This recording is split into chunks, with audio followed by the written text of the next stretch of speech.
Hello everybody, welcome to career classes the career makers. आज हम start कर रहे हैं हमारा चैप्टर नंबर 6। आज का एजेंडा होने वाला है बिजनेस एनवायरनमेंट, जिसमें हम 3 चैप्टर्स खत्म करेंगे, चैप्टर नंबर 6, 7 एंड 8। तो चलो लेट्स गेट स्टार्टेड। ठीक है, आवाज तो आ रही है ना तुम लोग को, है ना? तुमको भी आ ही रही होगी। चलो, तो chapter number 6 which is entrepreneurship scenario. Entrepreneurship scenario समझने से पहले हम समझेंगे एंटरप्रेन्योर होता कौन है। हालांकि ये शब्द हमने बहुत बार सुन रखा है। एंटरप्रेन्योर कौन होता है? ये एक रिस्क टेकर होता है। सिर्फ रिस्क टेकर नहीं, बल्कि फाइनेंशियल रिस्क टेकर होता है। ये पैसों का रिस्क लेता है। किस आशा में? मैम, ताकि इसे प्रॉफिट हो, एज सिंपल एज दैट। ठीक है, तो entrepreneur is a person who is a financial risk taker. इसे हम बहुत सारे नामों से पुकारते हैं, जैसे ऑर्गेनाइजर भी कहते हैं, हम इसे मैनेजर भी कहते हैं, हम इसे इनोवेटर भी कहते हैं, और साथ साथ फाइनेंशियल रिस्क बियरर भी कहते हैं। सो एंटरप्रेन्योर अलग अलग नामों से पूछा जा सकता है, आप चाहें तो पॉज करके नोट कर सकते हैं। ठीक है, सो एंटरप्रेन्योर कौन होता है, एंटरप्रेन्योरशिप क्या होती है, make in India, stand up India, startup India, skill India और फिजिकल इंफ्रास्ट्रक्चर को इंप्रूव करने में हमारी सरकार क्या कर रही है, ये सारा कुछ एजेंडा होने वाला है इस चैप्टर का। ठीक है, तो एंटरप्रेन्योर जैसे कि हमने ऑलरेडी डिस्कस कर लिया कि एक मैनेजर होता है, एक ऑर्गेनाइजर होता है, एक इनोवेटर होता है। ठीक है, तो इस इनोवेटर के दिमाग में कुछ तो केमिकल लोचा होगा, यानी कुछ आइडिया जनरेट करेगा। तो इस आइडिया का जनरेट होना काफी नहीं है, साथ ही साथ इस पे कुछ वर्क भी करना पड़ेगा। अगर आपके दिमाग में कोई बहुत ही मतलब वो लोकल लैंग्वेज में कहते हैं ना धांसू आइडिया आया है, तो इस धांसू आइडिया को एग्जीक्यूट करने के लिए कोई तो प्रोसीजर इन्वॉल्व होगा, नहीं? लाइक स्टेप बाय स्टेप आपको चीजें करनी पड़ेंगी, जैसे कि इंफ्रास्ट्रक्चर सेट करना पड़ेगा, बिल्डिंग सेट करनी पड़ेगी, मशीन लगानी पड़ेगी, लेबर मैनेज करनी पड़ेगी। तो ये जो सारा का सारा प्रोसीजर है, इन्वॉल्व है इस आपके आइडिया के पीछे, इसे ही हम कहते हैं entrepreneurship. Setting up of a business is called as entrepreneurship. ठीक है, so we are done with entrepreneur कौन होता है एंड एंटरप्रेन्योरशिप क्या होती है। क्लियर? ठीक है, so we can highlight here an entrepreneur is a financial risk bearer or enjoy most of the rewards। और साथ साथ में ये पनिशमेंट के बारे में नहीं लिखते हैं, but let me tell you, इसे पनिशमेंट भी मिलती है। अब ये पनिशमेंट क्या में होती है मैम? रिवॉर्ड तो हमें समझ में आता है ना, व्हाट इज रिवॉर्ड अगर समझ में आता है तो? Ma'am, profit is reward, then what would be the punishment? Guess करो। लॉस, सिंपल है ना।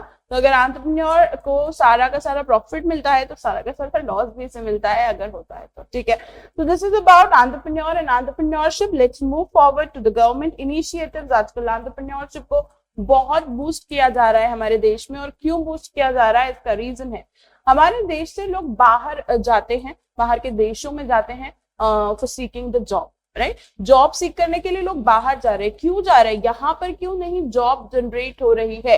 अगर ज्यादा एंटरप्रेन्योर्स नहीं होंगे तो जॉब कैसे जनरेट होगी? समझो ना, अगर मैं कोई काम चालू करूं, मैं कोई बिजनेस चालू करूं, और उसमें मुझे लोगों की आवश्यकता होगी, तभी तो मैं अपॉइंट करूंगी। अगर मैं कोई काम चालू करूं ही नहीं, मैं सिर्फ जॉब करूं और कहीं और काम करूं, तो मैं तो जॉब क्रिएट ही नहीं कर रही हूँ ना। तो अगर हर किसी की मेंटालिटी यही होगी कि हम सिर्फ गवर्नमेंट जॉब पे फोकस करें या फिर सिर्फ जॉब पे फोकस करें, तो एंटरप्रेन्योरशिप तो बूस्ट होगी ही नहीं, है ना? एक बात मैं हमेशा कहती हूँ, मुझे बहुत अच्छा लगता है सबको बताना, कि if you have only one source of income you are close to poverty. अगर आपके पास सिर्फ एकमात्र सोर्स है पैसा कमाने का, तो आप गरीबी के बहुत नजदीक है। क्यों? क्योंकि कल होना हो तो सुना ही है ना आपने, है ना? तो कोई भी चीज जो है आपको कभी लॉस देती है या कभी प्रॉफिट देती है, या कभी है या कभी नहीं है, उसका स्कोप नहीं है। तो you must have multiple sources. आप कंपनी सिक्योरिटी का कोर्स कर रहे हैं, वेल एंड गुड, बट साथ ही साथ आप अपने पार्ट ऑफ इंटरेस्ट के साथ कोई बिजनेस या कोई सर्विसेज या whatever you are good at, आपको कुछ ना कुछ जरूर करना चाहिए, इवन अभी से करना चाहिए उसका प्रैक्टिस। ठीक है, चलो, तो we are doing make in India, stand up India, startup India, skill India. Basically 4 schemes are there, तो हमारे सिलेबस में हमें दी हुई है। हालांकि इसके अलावा और भी स्कीम्स पूछी जाती है हमारे CSET के एग्जाम में, बट मोस्टली ये 4 पूछी जाती हैं। सो लेट्स अंडरस्टैंड इन चारों स्कीम्स के बारे में, starting from make in India. Make in India is an open invitation to the world। open invitation to the world कैसा invitation है ये पूरे वर्ल्ड को इनवाइट कर रहे हैं हम, और कह रहे हैं आओ आओ भारत में बनाओ। भारत में बनाओ मतलब भारत में आकर प्रोडक्शन करो। मैम भारत में दूसरे देशवासियों को बुलाकर प्रोडक्शन करवाने का फायदा क्या है? तो फायदा स्टूडेंट साफ है, सीधा है कि प्रोडक्शन बढ़ता है देश का तो जीडीपी बढ़ता है। यू रिमेम्बर जीडीपी क्या होता है? चैप्टर नंबर 2 नेशनल इनकम में पढ़ा था, gross domestic product. Full form तो ठीक है, बट इसका डेफिनेशन अगर मैं पूछूं तो it is the value of all the final goods and services produced within the domestic territory during the period of one financial year। एक फाइनेंशियल ईयर के दौरान जितना भी हम फाइनल गुड्स का प्रोडक्शन कर रहे हैं, पॉइंट टू बी नोटेड, किसका? फाइनल गुड्स का प्रोडक्शन कर रहे हैं, उसे हम कहते हैं जीडीपी। तो हम बाहर से लोगों को इनवाइट तो कर रहे हैं, साथ ही साथ उन्हें हम बोल रहे हैं कि यहाँ पर आकर फाइनल गुड्स बनाइए, क्योंकि फाइनल गुड्स का प्रोडक्शन होगा तभी हमारे देश का जीडीपी बढ़ने वाला है students. Correct? So I hope you are clear with what is GDP. Correct? तो जीडीपी बढ़ेगा हमारे मेक इन इंडिया के इनिशिएटिव से। अब मेक इन इंडिया के काम काज कौन देखेगा? मैम मेक इन इंडिया के अंतर्गत जो भी चीजें होंगी, यानी कि बाहर से लोग आएंगे, यहाँ पर उन्हें इन्वाइट किया है। भाई मेहमानों को इन्वाइट करते हैं तो कोई होस्ट रखते हैं ना, जैसे शादियों में हम पार्टीज ऑर्गेनाइज करते हैं तो हम होस्ट भी रखते हैं जो कि एंटरटेन करने की जिम्मेदारी लेता है सबको, है ना। तो कोई तो होस्ट दोस्त होना चाहिए ना लोगों का। अगर लोग बाहर से आ रहे हैं तो हमने एक मिनिस्ट्री सेटअप कर दी है और मिनिस्ट्री के अंतर्गत भी एक डिपार्टमेंट को एक जिम्मेवारी दे दी है कि मेक इन इंडिया का जो सारा काम है ये इनका जिम्मा है। तो मिनिस्ट्री का नाम है MCI, यानी कि ministry of commerce and industry. हमें मिनिस्ट्री बहुत अच्छे से याद होनी चाहिए, MCQ का पार्ट हो सकता है। नोट्स में जो भी चीजें शॉर्ट में दी हुई हैं बट ऑब्वियस MCQ का पार्ट हो सकती हैं। Then we have ministry of commerce and industry के बाद इसके अंतर्गत जो डिपार्टमेंट है it is DPIIT, department for, इसे करेक्ट कर लेंगे, department for promotion of industry and internal trade. ठीक है? तो department for promotion of industry and internal trade इसका फुल फॉर्म है। I am repeating twice because it is really very important. काफी बार इसका फुल फॉर्म पूछा गया है एग्जाम में कि व्हाट इज DPIIT, और अलग अलग तरीके से आपको क्वेश्चन देगा, like department of promotion of industry and international trade दे देगा, या फिर वाइस वर्सा करके कुछ भी लिख देगा। तो you must remember what is it correctly. Then what is the launch date of Make in India? Very important date, आपको याद करा चुकी already, 25th of September 2014। तो 25th September 2014 को ये स्कीम आई और इसका उद्देश्य था हम इंडिया को ग्लोबल मैन्युफैक्चरिंग हब बनाएं। ग्लोबल मैन्युफैक्चरिंग हब से क्या मतलब है आपका? ग्लोबल मैन्युफैक्चरिंग हब से मेरा मतलब ये है स्टूडेंट्स कि बाहर के सारे ब्रांड्स हमारे देश में आकर प्रोडक्शन करें। क्यों करेंगे मैम? वो अपनी जगह पर सेटअप करेंगे ना। तो हमारा देश उन्हें अलग अलग प्रकार से इंसेंटिव्स देता है कि आप यहाँ पर इंपोर्ट ना करें और यहाँ पर ही प्रोडक्शन करें, तो हम आपको ड्यूटीज वगैरह फ्री कर देंगे, जो भी टैरिफ्स और टैक्सेस लगते हैं उनसे आप बच जाएंगे। राइट? इंपोर्ट करते हैं तो काफी टैरिफ्स और टैक्सेस का भी सामना करना पड़ता है, जिसकी वजह से इंडियंस को ही वो प्रोडक्ट महंगा पड़ता है। सो दैट वे इंडिया के लिए भी अच्छा, एंड यहाँ पर प्रोडक्शन होगा तो सबसे बड़ी बात कि जीडीपी बढ़ेगा, और प्रोडक्शन होने से और भी मल्टीपल चीजें क्रिएट होती हैं, जैसे कि एम्प्लॉयमेंट क्रिएट होगा। राइट? एम्प्लॉयमेंट क्रिएट होगा तो लोगों की इनकम इंक्रीज होगी, लोगों की इनकम इंक्रीज होगी तो लोगों का एक्सपेंडिचर इंक्रीज होगा, एक्सपेंडिचर इंक्रीज होगा तो एज सिंपल एज दैट लोगों का लिविंग स्टैंडर्ड बढ़ेगा। करेक्ट है? तो ये सारी चीजें कनेक्टेड है इसी से, और इसमें आपको स्टेटमेंट्स पूछे जा सकते हैं, लाइक 2 स्टेटमेंट्स दे दिए, जीडीपी बढ़ेगा तो क्या क्या हो सकता है, like this is the first statement and this is the second statement. Now options would be the first and second statement, both are true, both are false, इस तरीके से कुछ क्वेश्चंस आपको देखने को मिल सकते हैं। ठीक है?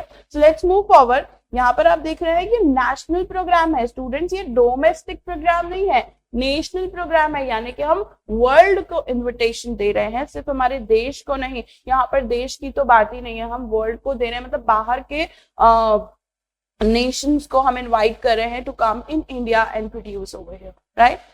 उद्देश्य साफ है, transforming India into global manufacturing hub, and then we have 25 key areas. So students make in India कुछ 25 की एरियाज डिफाइन करता है। जैसे कि ऑटोमोबाइल्स, एजुकेशन, ऐसे काफी सारे और भी सेक्टर्स हैं, आप डिटेल्स देख सकते हैं। हालांकि इससे रिलेटेड क्वेश्चन बहुत कम देखने को मिला है कि कौन कौन से सेक्टर में it is allowed to come and invest. तो 25 एरियाज आर देयर जहां पर फॉरेनर अपना डायरेक्ट इन्वेस्टमेंट कर सकता है, यानी कि एफडीआई ला सकता है, right. FDI is what, foreign direct investment. साधारण भाषा में अगर कोई गोरा किसी दूसरे देश से हमारे देश में आकर इन्वेस्ट करता है तो हम उसे एफडीआई कहते हैं, करेक्ट। अब एफडीआई करने के दो रास्ते होते हैं स्टूडेंट्स, डू यू रिमेम्बर? बताइए बताइए आप सारे लोग।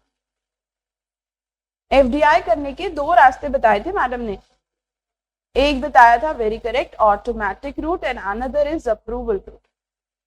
ना ऑटोमेटिक रूट से 25 सेक्टर स्पेसिफाई किए है ना, ऑटोमेटिक रूट से आप आए और इन सेक्टर्स में इन्वेस्ट करें। अप्रूवल रूट से आपको लेनी पड़ेगी अप्रूवल कि हम इस सेक्टर में आ सकते हैं या नहीं, या इस सेक्टर में अगर हम आ सकते हैं तो कितना प्रतिशत जितना इन्वेस्टमेंट हम ला सकते हैं। मे बी इसमें 20% अलाउड हो, 25% अलाउड हो। आप ऐसा कोई सेक्टर चूज कर रहे हैं जिसमें भारतीय नहीं चाहते कि बाहर का इंसान दखल अंदाजी करे। हालांकि महेंद्र सिंह धोनी में हमारा देश बिल्कुल नहीं चाहता कि दखल अंदाजी हो। हम अभी महेंद्र सिंह धोनी क्या है, it is media, space and defence. हालांकि कुछ अप्रूवल्स आ गए हैं, कुछ परसेंटेज पहले like it was 49% in defence, अभी इट इज 51%, करेक्ट। तो it is not 100%, that is to say, correct. इन तीनों सेक्टर्स में अलाउ तो है थोड़ा बहुत, वो भी अप्रूवल रूट से आपको आना पड़ेगा। हम नहीं चाहते हमारी कॉन्फिडेंशियल चीजों में बाहर के लोग क्या करें, दखल अंदाजी करें, ठीक है, या इंटरफेरेंस करें। तो this was all about make in India, जिसमें मैंने आपको कुछ इंपॉर्टेंट चीजें बताई, जैसे कि 25 सितंबर 2014 इसका जो उद्देश्य था वो था global manufacturing hub, and then we have open invitation to the world है। 25 सेक्टर्स में ऑटोमेटिक अप्रूवल है, 100% एफडीआई आप ला सकते हैं, एंड देन बाकी सेक्टर्स में आपको अप्रूवल लेना पड़ेगा। मीडिया, स्पेस, डिफेंस में एक्सेप्ट ऑटोमेटिक आप ये दो सेक्टर्स हैं, इसमें आपको अप्रूवल लेना पड़ेगा, और अप्रूवल भी उतना ही मिलेगा जितना परसेंटेज टाइम टू टाइम सरकार चेंज करती रहती है, और आपको जितना अलाउंस मिलता है आप उतना ही ला सकते हैं, ठीक है। So this is all about Make in India, students. So important was the ministry, the department, the launch date, the aim, and about the 25 sectors, ठीक है। So that's it about Make in India. Moving forward to Stand Up India. Stand up India सुन के लगता है कि अच्छा ये तो अब भारतीयों के लिए कुछ स्कीम होगी, क्योंकि वो वाली स्कीम तो मैडम हमारे लिए थी नहीं। एंटरप्रेन्योरशिप बूस्ट करना चाहते हैं, ठीक है, समझ गए। हाँ, हमें रोजगार मिलेगा उससे, जरूर बाहर के ब्रांड्स आएंगे, यहाँ पे प्रोड्यूस करेंगे, so will be getting employment. But हमें एंटरप्रेन्योरशिप में जाना है और हमें कोई बिजनेस चालू करना है, तो ऐसी कोई स्कीम है वाकई में जो हमें फाइनेंशियल असिस्टेंस दे पाए, या हमें लोन दे पाए, या फिर हमें कम इंटरेस्ट में लोन दे पाए? तो हाँ है, धीरे धीरे सीखेंगे। तो स्टैंड अप इंडिया जो स्कीम है वो है मिनिस्ट्री ऑफ फाइनेंस के अंतर्गत। अगेन होस्ट है ये हमारा मेरी लैंग्वेज में, तो मिनिस्ट्री ऑफ फाइनेंस, और इसके अंदर जो डिपार्टमेंट है it is DFS, department of financial services, ठीक है। नेक्स्ट इन द क्यू इसकी लॉन्च डेट है 5 अप्रैल, देखो लग ही रहा है अप्रैल फूल बनाने आया है। 5 अप्रैल 2016 बाय मोदी गवर्नमेंट, है ना, मोदी गवर्नमेंट लिखना जरूरी होता है इनको। So 5 अप्रैल 2016 में इसे लॉन्च किया गया स्टूडेंट्स, और इसका उद्देश्य है कि ये प्रमोट करे, क्या प्रमोट करे, एंटरप्रेन्योरशिप, पर किसके बीच, women, SC, ST. Point to be noted, stand up India सिर्फ और सिर्फ जो फायदा देती है वो हमें अप्रैल फूल बनाकर सिर्फ महिलाओं को, एससी को और एसटी को देती है। अगर आप में से कोई पुरुष है, अगर नहीं है बट ऑब्वियस है ना, और जो देख रहे होंगे तो आपके लिए ये स्कीम नहीं है, यानी कि आपको इससे कोई फाइनेंशियल असिस्टेंस नहीं मिलेगा, पर एग्जाम में नंबर जरूर मिल सकता है अगर हम इसको अच्छे से पढ़ेंगे। ऐसा नहीं हमारे लिए है नहीं, हम क्यों ध्यान से पढ़े, ठीक है। तो एससी, एसटी और विमेन, एससी, एसटी और वुमेन के लिए ये स्कीम है। ये स्कीम करेगी क्या मैडम, तो ये आपको कुछ नहीं करेगी, या आपको फाइनेंशियल असिस्टेंस प्रोवाइड करेगी, बोले तो लोन देगी। कितना लोन दे सकती है, तो बेटा ये 10 लाख से 1 करोड़ तक का लोन दे सकती है, या फिर दूसरी भाषा में 10 लाख से 100 लाख तक का लोन भी दे सकती है, एक ही बात होती है। तो 10 लाख to 1 करोड़ जितना ये आपको लोन देगी, किसको देगी? एससी को देगी, एसटी को देगी और विमेन को देगी। मैम मैं ना एससी हूं, ना एसटी हूं, ना विमेन हूं, किसी प्रकार से मुझे लोन मिल सकता है? नहीं, मैं विमेन हूं, है ना। अगर कोई मुझसे ये सवाल पूछे सामने से कि ना मैं एससी हूं, ना एसटी हूं, ना मैं विमेन हूं, क्या मुझे स्टैंड अप इंडिया के अंतर्गत लोन मिल सकता है? तो हाँ बेटा, मिल सकता है। अगर आप एक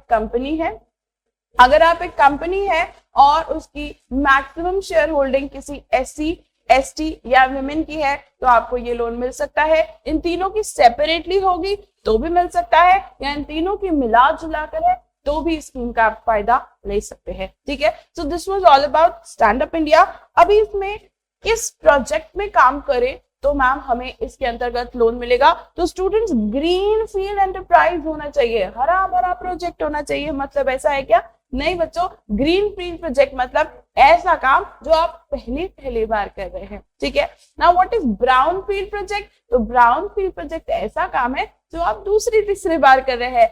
एज सिंपल एज दैट, ऐसा काम, ऐसा एंटरप्राइज जो आप पहली बार कर रहे हैं is green field project, and brown field project is a project जो आप सेकंड या थर्ड टाइम कर रहे हैं। इन सिंपल वर्ड्स, तो आप अगर आपका कोई एग्जिस्टिंग बिजनेस है उसे ही कर रहे हैं तो हम उसे ब्राउन फील्ड प्रोजेक्ट कहते हैं स्टूडेंट्स। और ऐसा काम जो आपने कभी नहीं किया है, नेवर एवर बिफोर, तो उसे हम ग्रीन फील्ड प्रोजेक्ट कहेंगे। और इस प्रोजेक्ट में, इस स्कीम में आपको फायदा तब भी मिलेगा जब आप ये काम पहली बार कर रहे हैं। ठीक है, ओके मैम। तो this is about it. The enterprise may be manufacturing, service and trading sector. Point to be noted, यहाँ पर प्राइमरी सेक्टर नहीं है, राइट। आपको मैन्युफैक्चरिंग सेक्टर, ट्रेडिंग सेक्टर या फिर आप सर्विस सेक्टर पे कार्य कर रहे हैं तो आपको इसका फायदा मिल सकता है। ठीक है, in case of non individual, जैसे मैंने आपको ऑलरेडी बता दिया कि 51% शेयर होल्डिंग किसकी होनी चाहिए? एससी, एसटी या वुमेन एंटरप्रेन्योर की होनी चाहिए, तो आपको इसका फायदा मिल सकता है।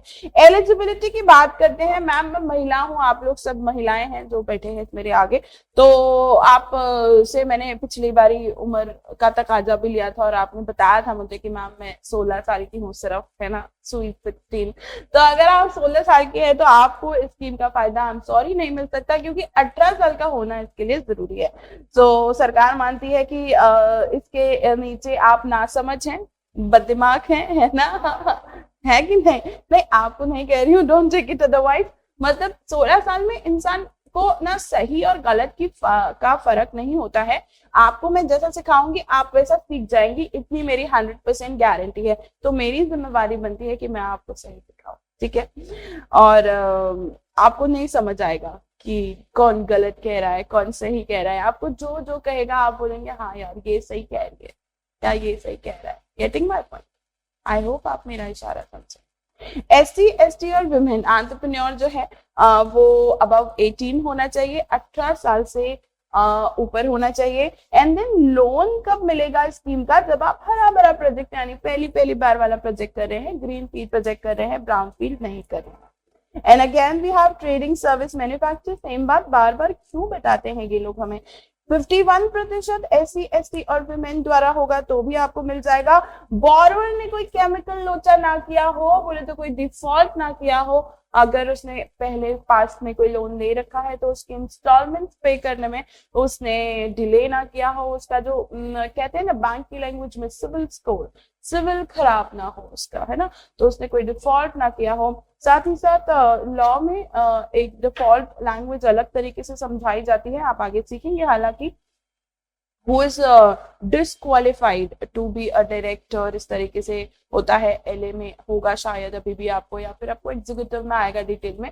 तो डिस्क्वालिफाइड कौन होता है? उसमें एक कैटेगरी ये भी होती है, तो वो डिस्क्वालिफाइड होता है जिसने डिफॉल्ट किया हो, जिसने कोई डिफॉल्ट किया हो अपने पेमेंट्स में, या फिर वो अनसाउंड माइंड का हो, पागल हो, है ना, इनकम्पिटेंट टू वर्क हो, ऐसे इंसान को हम डिस्क्वालिफाइड कहते हैं। और भी बहुत सारी चीजें आएंगी, आप धीरे धीरे सीखोगे तो मजा आएगा। चलो लोन डिटेल्स के बारे में बात करते हैं। कैसा लोन मिलेगा? तो स्टूडेंट्स कंपोजिट लोन मिल जाएगा आपको, term loan, working loan, mix जैसा लोन आपको मिल जाता है।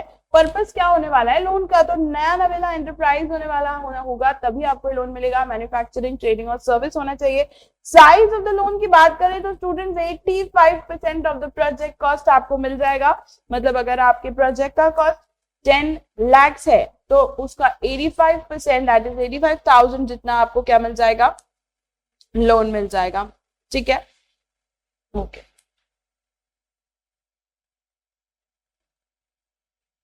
10 लाख नहीं, 1 लाख है तो 85,000 है ना। एक जीरो रह गया था। कंपोजिट लोन 85% मिलेगा आपको अमाउंट का। अगर 1 लाख का अमाउंट है तो उस पे 85,000 जितना आपको ये लोन प्रोवाइड कर देंगे। पर स्टूडेंट्स इसमें थोड़ा सा पिक्चर बाकी है जिसको हम लास्ट पॉइंट में कवर करेंगे। इंटरेस्ट रेट की बात करें तो ये कम से कम इंटरेस्ट रेट देंगे आपको, ठीक है, कम से कम इंटरेस्ट देंगे। साथ ही साथ अगर आप एक्स्ट्रा टेन्योर मांगते हैं, मॉरेटोरियम पीरियड जिसे कहा जाता है स्टूडेंट्स, तो उस पे आपको 3% एक्स्ट्रा चार्ज देना पड़ेगा। सिक्योरिटी की बात करें तो मे बी सिक्योर्ड, भाई कोलेटरल ये मांग सकते हैं, और बेशक अगर मैं प्रैक्टिकल बात करूं तो बैंक मांगती है यार, है ना। तो it may ask for the collateral security. Repayment कब करना है, तो मैडम 4 साल में कर देना है, और एक्स्ट्रा पीरियड दोगे कि कुछ 1.5 साल का दे देंगे, यानी 18 महीने का एक्स्ट्रा पीरियड दे देंगे। यहाँ पर लिखा है moratorium period, that means extra period. 7 years is the base period, and then if you want some extra time you can get 1.5 years in extra, that is 18 months। Working capital के लिए requirement है तो हाँ बेटा withdraw कर सकते हैं 10 लाख जितना। आप इसे डेबिट कार्ड से अपनी लिमिट बढ़वा कर विथड्रॉ कर सकते हैं, या फिर आप अपनी वर्किंग कैपिटल की लिमिट जो है वो 10 लाख से ऊपर करवा कर भी इसे विथड्रॉ कर सकते हैं। ठीक है, this is all about working capital. अब हम आते हैं मार्जिन मनी में। दिमाग में रखना 85% जो मैंने अभी आपको बताया था, 85% जितना आपको क्या करेंगे, ये लोन देंगे। ठीक है, बचा कितना, 15% है ना। ये कह रहे हैं जो 15% का मार्जिन है ना, ये आपको दूसरी स्कीम से मिल सकता है। आई रिपीट, 15% जितना मार्जिन है ना वो आपको दूसरी स्कीम से मिल सकता है। सेंट्रल और स्टेट गवर्नमेंट की समय समय पर स्कीम्स आती रहती हैं जिसके तहत आपको फाइनेंशियल असिस्टेंस मिल सकता है। क्या ये फाइनेंशियल असिस्टेंस हम 15% जितना ले सकते हैं, तो उत्तर है नहीं। क्यों नहीं, हाँ ले भी सकते हैं और नहीं भी ले सकते हैं। हम ये कैसी बात कर रहे हो, तो देखो आगे यहाँ पर कह रहे हैं कम से कम 10% तो तुम अपने घर से भी लाओगे, राइट।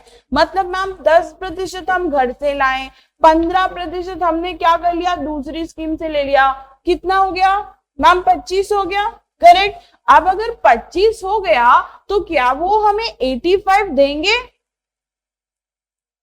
मैम अब वो 75 देंगे ना। मतलब वो मैक्सिमम कह रहे थे कि 85 दे सकते हैं, पर अगर आपने दूसरी स्कीम से भी 15 जितना ले लिया है और 10 तो कंपलसरी था आपको लाना ही लाना है, तो 25 का जुगाड़ जब आपका हो गया है तो वो तो 75 ही देंगे ना। से फॉर एग्जाम्पल हमने दूसरी स्कीम से मैम 10% जितना ही लिया है, और 10% तो हमको घर से लाना था, कितना हुआ 20। अब वो स्कीम से कितना देंगे, 80 देंगे ना मैडम, प्लस माइनस ही तो करना था। आया समझ में, क्लियर हुआ। सो वो मैक्सिमम 85 देंगे, दूसरी स्कीम से मैक्सिमम 15 ले सकते हैं, और 10 तो हमको मिनिमम लाना है।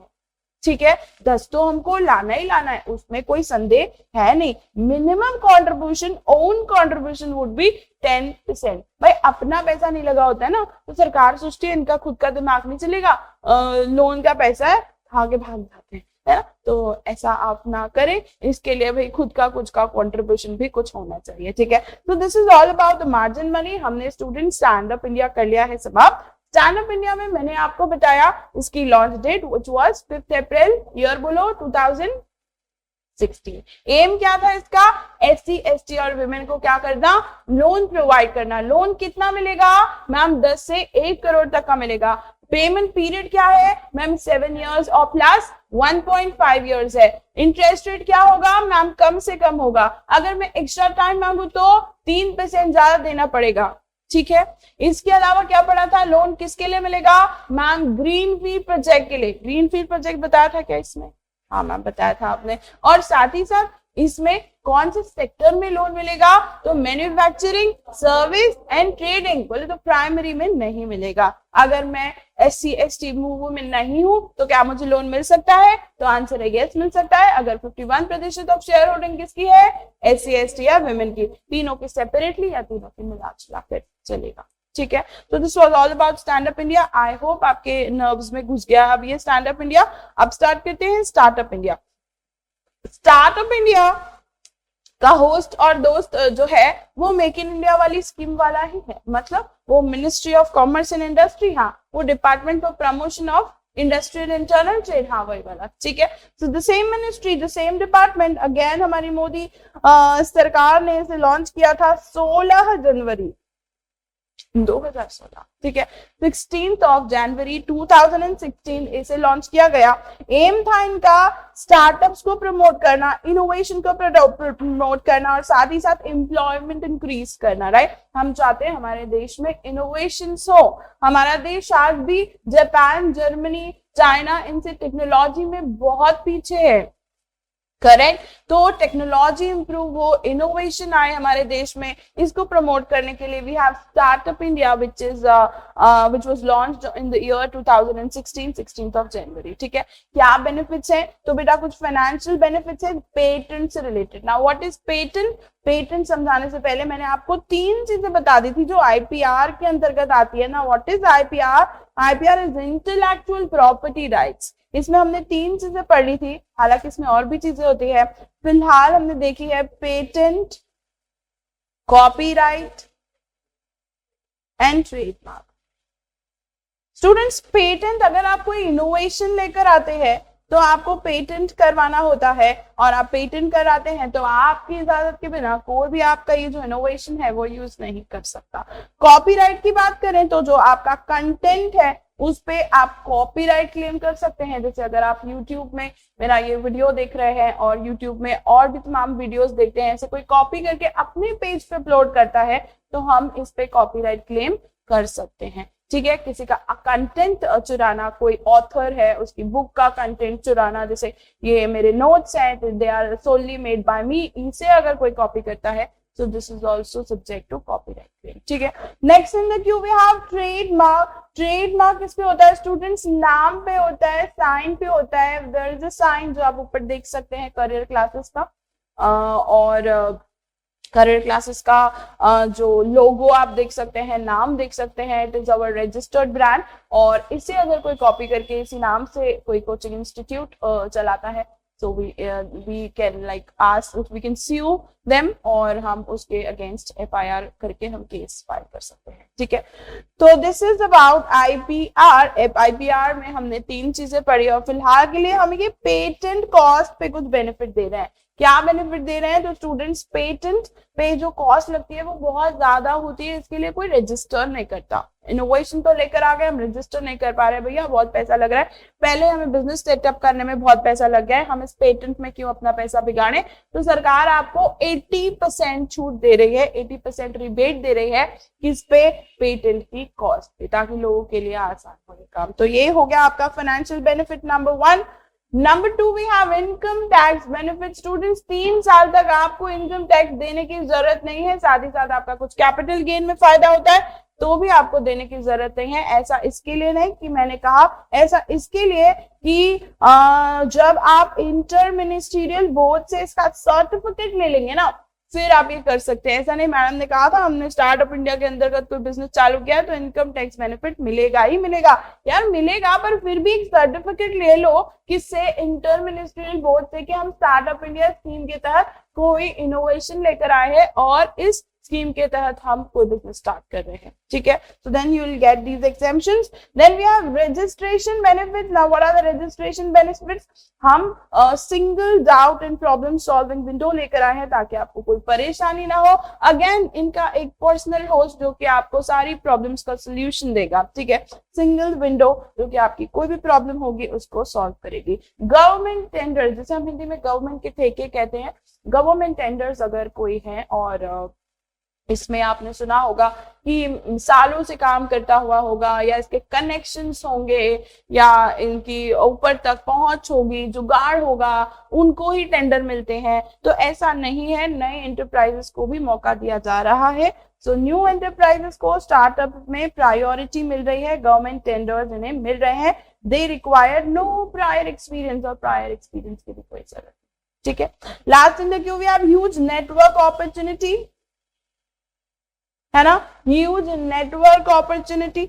अगर आपको इस वीडियो से फायदा मिलता है तो आप कमेंट में थैंक यू मत लिखिएगा, ये वीडियो 4 और लोगों को शेयर कीजिएगा, है ना, और उन 4 लोगों को कहिएगा कि वो और 4 लोगों को शेयर करें ताकि उनकी मदद हो पाए और उनका शायद CSET पास हो जाए। ठीक है, तो ये क्या है, ये नेटवर्क वाली बात है, और नेटवर्क बढ़ाने से बढ़ता है बिजनेस। जब आप करेंगे, जब आप प्रैक्टिस करेंगे, आपके क्लाइंट्स नहीं होंगे तो आप काम किसका करेंगे? आप क्लाइंट का अच्छा काम करेंगे, वो आपको जब थैंक यू बोले तो उसे यही लाइन बोलिएगा कि सर मुझे थैंक यू मत बोलिए। अगर आपके कोई फ्रेंड्स हो, अगर आपके और भी कोई क्लाइंट्स हो, तो उन्हें सजेस्ट कीजिएगा कि हमारी एक लीगल सर्विसेज से रिलेटेड फर्म है और हम ये काम करते हैं, तो मैं आपका बहुत शुक्रगुजार हूँगा। ये सब करना पड़ेगा आपको जिंदगी में। आप ये सोच रहे हैं कि हम कंपनी सेक्रेटरी बन गए फिर तो बस पैसा ही पैसा, नहीं, आपके काम से आपको पैसा मिलेगा। If you are good at work and somebody is really thankful to you, ask him to do him a favor like this. भले ही आपको इस तरीके से उन्हें रिक्वेस्ट करना पड़े, और उस समय पर पुष्पा एटीट्यूड नहीं चलेगा कि झुकेगा नहीं साला, है ना, झुकना पड़ेगा, है ना, वो तुम्हारी बाइको है ऐसा समझ लेना। ठीक है, तो ह्यूज नेटवर्क अपॉर्चुनिटी, नेटवर्क से सारे काम होते हैं। अब यहाँ पर क्या नेटवर्क अपॉर्चुनिटी के बारे में समझाया है, तो सरकार भी आपके लिए 2 एनुअल फेस्ट रख रही है जिसमें आपको नेटवर्क की के मायने समझा रही है, और साथ ही साथ इंटरनेशनल लेवल पे नेटवर्क कैसे बन सकते हैं डोमेस्टिक लेवल के साथ ही साथ आपको इंटेलेक्चुअल प्रॉपर्टी के बारे में अवेयरनेस भी दे रही है, like how you can register your trademark, patent, copyrights and all those things. ठीक है, so this is all about start up India। अब पिक्चर में एक ट्विस्ट आया कि ये फायदा आपको मिलेगा क्या, तो ये फायदा मिलेगा प्राइवेट सेक्टर एंटरप्राइजेस को, ये फायदा मिलेगा LLP को, लिमिटेड लाइबिलिटी पार्टनरशिप को, और ये फायदा मिलेगा स्टूडेंट्स पार्टनरशिप फर्म को। तो मतलब मैं अगर एक इंडिविजुअल हूं तो मेरे को इसका फायदा नहीं मिलेगा, नहीं, आपको इस स्कीम का फायदा लेना है तो मिलके पार्टनरशिप फर्म खोल लो, फिर फायदा मिलेगा, या फिर LLP सेटअप कर लो, लिमिटेड लाइबिलिटी पार्टनरशिप सेटअप कर लो तो मिलेगा, प्राइवेट कंपनी सेटअप कर लो तो भी इसका फायदा मिल जाएगा। ठीक है, so this is all about startup India. We are done with make in India, stand up India, startup India. Confuse मत होना, stand up India SC ST और विमेन के लिए है, स्टार्टअप इंडिया इनोवेशन को बूस्ट करने के लिए है, सबके उद्देश्य अलग अलग है। Next in the queue we have my favourite skill India. Skill India, skill मतलब क्या होता है, हिंदी में हम इसे कुशल कहते हैं, स्किल्स हमारा कुछ कौशल हो सकता है, एंड इंग्लिश में हम इसे टैलेंट कह सकते हैं। आपके अंदर कुछ हिडन टैलेंट्स हो सकते हैं स्टूडेंट्स, और उन हिडन टैलेंट्स को आप और भी ज्यादा पॉलिश करने के लिए इन स्कीम्स का फायदा ले सकते हैं अलग अलग तरीके से। सरकार स्किल इंडिया के अंतर्गत कुछ प्रोबेशनरी ऑफिस खोलती है, कुछ ट्रेनिंग सेंटर्स खोलती है, और इन ट्रेनिंग सेंटर्स से आप अपनी टैलेंट को क्या कर सकते हैं, पॉलिश कर सकते हैं। For example, you are good at stitching, but आपको नहीं समझ में आ रहा है कहाँ से पैसा आए और कैसे आप इसे ग्रूम करें। You are good at designing, तो आपको नहीं पता आप इंटीरियर डिजाइनिंग का कोर्स कैसे करें, right. You are good at anything, आप अलग अलग तरीके से इस स्कीम का फायदा ले सकते हैं। अब स्किल इंडिया में कुछ स्कीम्स होगी ना मैम, जो अलग अलग प्रकार से फायदा देती हैं। हाँ, कुछ स्कीम्स हमारे सिलेबस में दी गई हैं जिनके बारे में हम बात करेंगे। इसके पहले होस्ट के बारे में बात कर लेंगे। होस्ट और दोस्त कौन होने वाला है, तो होस्ट होने वाली है ministry for skill development and entrepreneurship. ठीक है, MSDE प्यार से हम इसे कह देते हैं, ministry of skill development and entrepreneurship. और इसके अंदर का ये होस्ट हो गया, और जो हमारा दोस्त है ये कोई डिपार्टमेंट नहीं है बल्कि एक कोऑपरेशन है, कोऑपरेशन जिसका नाम है NSDC। NSDC stands for national skill development cooperation, ठीक है, नेशनल स्किल डेवलपमेंट कोऑपरेशन इस कोऑपरेशन का नाम है। इसे लॉन्च किया गया था जुलाई में, 15 जुलाई 2015। स्टार्टअप इंडिया और स्किल इंडिया में एक चीज कॉमन है कि उनका डेट और उनका ईयर, जैसे वो था 16 जनवरी, यस 16 जनवरी 2016 और यहाँ है 15 जुलाई 2015। उद्देश्य क्या है मैम इसका? तो उद्देश्य है एडिक्वेट ट्रेनिंग देना, किसको? यूथ को जो कि कॉम्पिटेंट है, जो कर सकती है अच्छा, उन्हें हम प्रमोट करेंगे। ऐसा नहीं जिसमें कोई टैलेंट ही नहीं है, नाकारा है, उसको कुछ आता ही नहीं है, वो करना ही नहीं चाहता है। देखो बेरोजगार जब होते हैं ना लोग, तो दो प्रकार के होते हैं। अच्छा, बेरोजगारी भी प्रकार होते हैं? हाँ बेटा, तो दो बेरोजगारी के प्रकार होते हैं। पहला प्रकार होता है अपनी स्वेच्छा से बेरोजगार, मेरे को काम करना ही नहीं है, मैं क्यों करूं, है ना, मैं पापा की परी हूं, है ना, मैं क्यों काम करूं, है ना। तो हाँ, परा भी हो सकता है, बिल्कुल, है ना। तो शब्दों में मत जाओ, भावनाओं को समझो, है ना। कुछ मैं लड़कियों को नहीं डिफेम कर रही हूँ किसी तरीके से। तो पापा की परी हो सकती हूँ मैं क्यों जमीन में पाँव भी रखूं, है ना, आई विल फ्लाई हाई। तो मुझे नहीं काम करना, है ना, मैं खाली अपने नेल्स और डायमंड रिंग्स पे फोकस और वॉचेस पे फोकस करूंगी, और मैं क्यों ही काम करूं, राइट। तो ये होता है वॉलेंटरी अनएम्प्लॉयमेंट, स्वेच्छा से बेरोजगार। दूसरा, मैं काम करना चाहती हूँ पर मुझे काम मिल नहीं रहा, मुझे कोई दे ही नहीं रहा, ठीक है, तो इसे हम कहते हैं इनवॉलेंटरी अनएम्प्लॉयमेंट, यानी कि हम अपनी स्वेच्छा से बेरोजगार नहीं है। इन कॉन्सेप्ट्स को कभी घुमा फिरा के किसी स्टेटमेंट्स में पूछा जा सकता है, इसके लिए हमने डिस्कस कर लिया वॉलेंटरी एंड इनवॉलेंटरी। क्या? अनएम्प्लॉयमेंट, स्वेच्छा से और स्वेच्छा से नहीं। चले, एम तो हमने देख ही लिया है, नेशनल स्किल कोऑपरेशन जब हमने नाम लिया है, तो ये कोऑपरेशन कैसी होगी, किसके फायदे के लिए होगी, इसके बारे में भी तो पढ़े। तो ये कोऑपरेशन हालांकि सरकार की है, पर it is not for profit, public limited company incorporated on 31 July 2008 under section 25 of companies act 1956। Companies act 1956 के हिसाब से non profit companies are the companies जो कि सेक्शन 25 में बताई जाती हैं, और इन द सेम वे 2013 वाले एक्ट के हिसाब से not for profit companies are the companies जो कि सेक्शन 8 में बताई जाती हैं, ठीक है। तो सेक्शन 8 कंपनीज या फिर section 25 companies, one and the same thing. तो आपको अगर एक्ट 23 पूछे तो आपको 2013 पूछे तो आपको सेक्शन 8 मार्क करना होगा। अगर 1956 पूछे तो आपको सेक्शन 25 मार्क करना होगा for NSDC. NSDC is a company which has dash section under Companies Act 2013, so you have to take section 8। Option 25 भी देगा, कंफ्यूज नहीं होना है, एक्ट के हिसाब से हमें सेक्शन मार्क करना है। एनएसडीसी को हाँ मिनिस्ट्री ने सेटअप किया है as PPP model, that is public private partnership. इसमें पब्लिक सेक्टर की तो है बट प्राइवेट सेक्टर का भी निवेश है।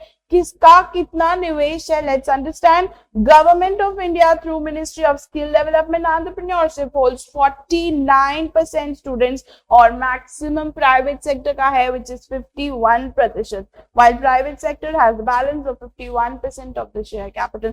तो पॉइंट टू बी नोटेड, पूछा जा सकता है कि प्राइवेट सेक्टर का एनएसडीसी में शेयर होल्डिंग ज्यादा है या फिर आपका जो शेयर कैपिटल गवर्नमेंट का ज्यादा है, राइट। तो किसका शेयर कैपिटल ज्यादा है? सो प्राइवेट सेक्टर का ज्यादा है। तो गवर्नमेंट एमएसडीई के साथ में मतलब ministry of skill development and entrepreneurship के बदौलत 49% जो है वो होल्ड कर लेती है। प्रधानमंत्री कौशल केंद्र पीएमकेके, प्रधानमंत्री कौशल केंद्र, कौशल मतलब टैलेंट, केंद्र मतलब सेंटर, है ना। वर्ड को जब हम ब्रेक करते हैं तो हमें स्कीम का मतलब समझ में आता है। तो कभी कोई ऐसी स्कीम दी है जो आपने नहीं पढ़ी है, राइट। जब आप उसका वर्ड ब्रेक करेंगे तो क्या होगा, जब आप उसको वर्ड ब्रेक करेंगे तो आपको उसका मतलब समझ में आ जाएगा। जो प्रधानमंत्री कौशल केंद्र की बात करें तो ministry of skill development and entrepreneurship ने इसे एस्टेब्लिश किया है ताकि ये मॉडल ट्रेनिंग सेंटर सेटअप कर पाए एवरी डिस्ट्रिक्ट में, हर डिस्ट्रिक्ट में स्टूडेंट्स हमने मॉडल ट्रेनिंग सेंटर सेटअप किए हैं ताकि आप अलग अलग प्रकार की स्किल्स इस स्कीम के तहत सीख पाए। अच्छा, ये मॉडल ट्रेनिंग सेंटर्स को मैम फंडिंग कौन देगा? तो देखो फंड दो प्रकार का होता है, कैपिटल सपोर्ट के लिए, वर्किंग कैपिटल के लिए। कैपिटल जो वन टाइम इन्वेस्टमेंट होता है, जैसे बिल्डिंग प्लान मशीनरी हो गया। वर्किंग कैपिटल जो रोजमर्रा के रॉ मटेरियल्स में आवश्यक होगा, ठीक है। तो कैपिटल एक्सपेंडिचर जो है उसमें आपको एक लोन मिल जाता है 75% ऑफ द प्रोजेक्ट कॉस्ट, ठीक है। प्रोजेक्ट कॉस्ट का 75% जितना आपको मिल जाता है लोन के रूप में।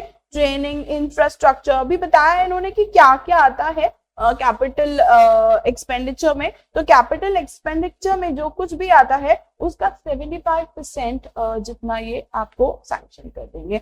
देन ऑपरेशंस का क्या? तो ऑपरेशंस के लिए स्टूडेंट्स PMKVY नाम की योजना है, प्रधानमंत्री कौशल विकास योजना, राइट। ऑपरेशन सक्सेसफुली हो पाए तो अश्योर्ड ट्रेनिंग दी जाती है 3 साल के लिए PMKVY द्वारा PMKK को, ताकि जो वर्किंग है, जो ऑपरेशंस है वो प्रॉपर्ली चल पाए, राइट।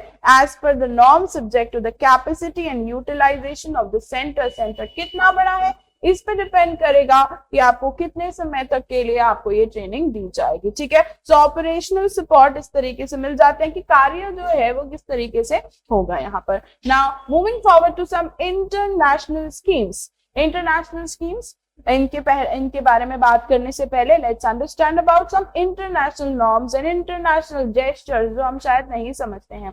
फॉर एग्जाम्पल, हमने शायद पहले भी डिस्कस किया है कि this is thumbs up in our country, we call it all the best, है ना, इन आवर कंट्री। बट बाहर कुछ कंट्रीज में इसका मतलब कुछ गलत है। इन the same way this sign has no wrong meaning, but in other countries this sign has a wrong meaning. Some gestures like middle finger which I cannot do, है ना, and some gestures जो आप समझते हैं are wrong in our country and कहीं और पर गलत नहीं है। ऐसे ही होता है ना कि एक शब्द के दो अलग अलग अर्थ होते हैं, वैसे ही एक जेस्चर का भी दो अलग अलग अर्थ हो सकते हैं, दो अलग अलग नेशंस में, दो अलग अलग कंट्रीज में।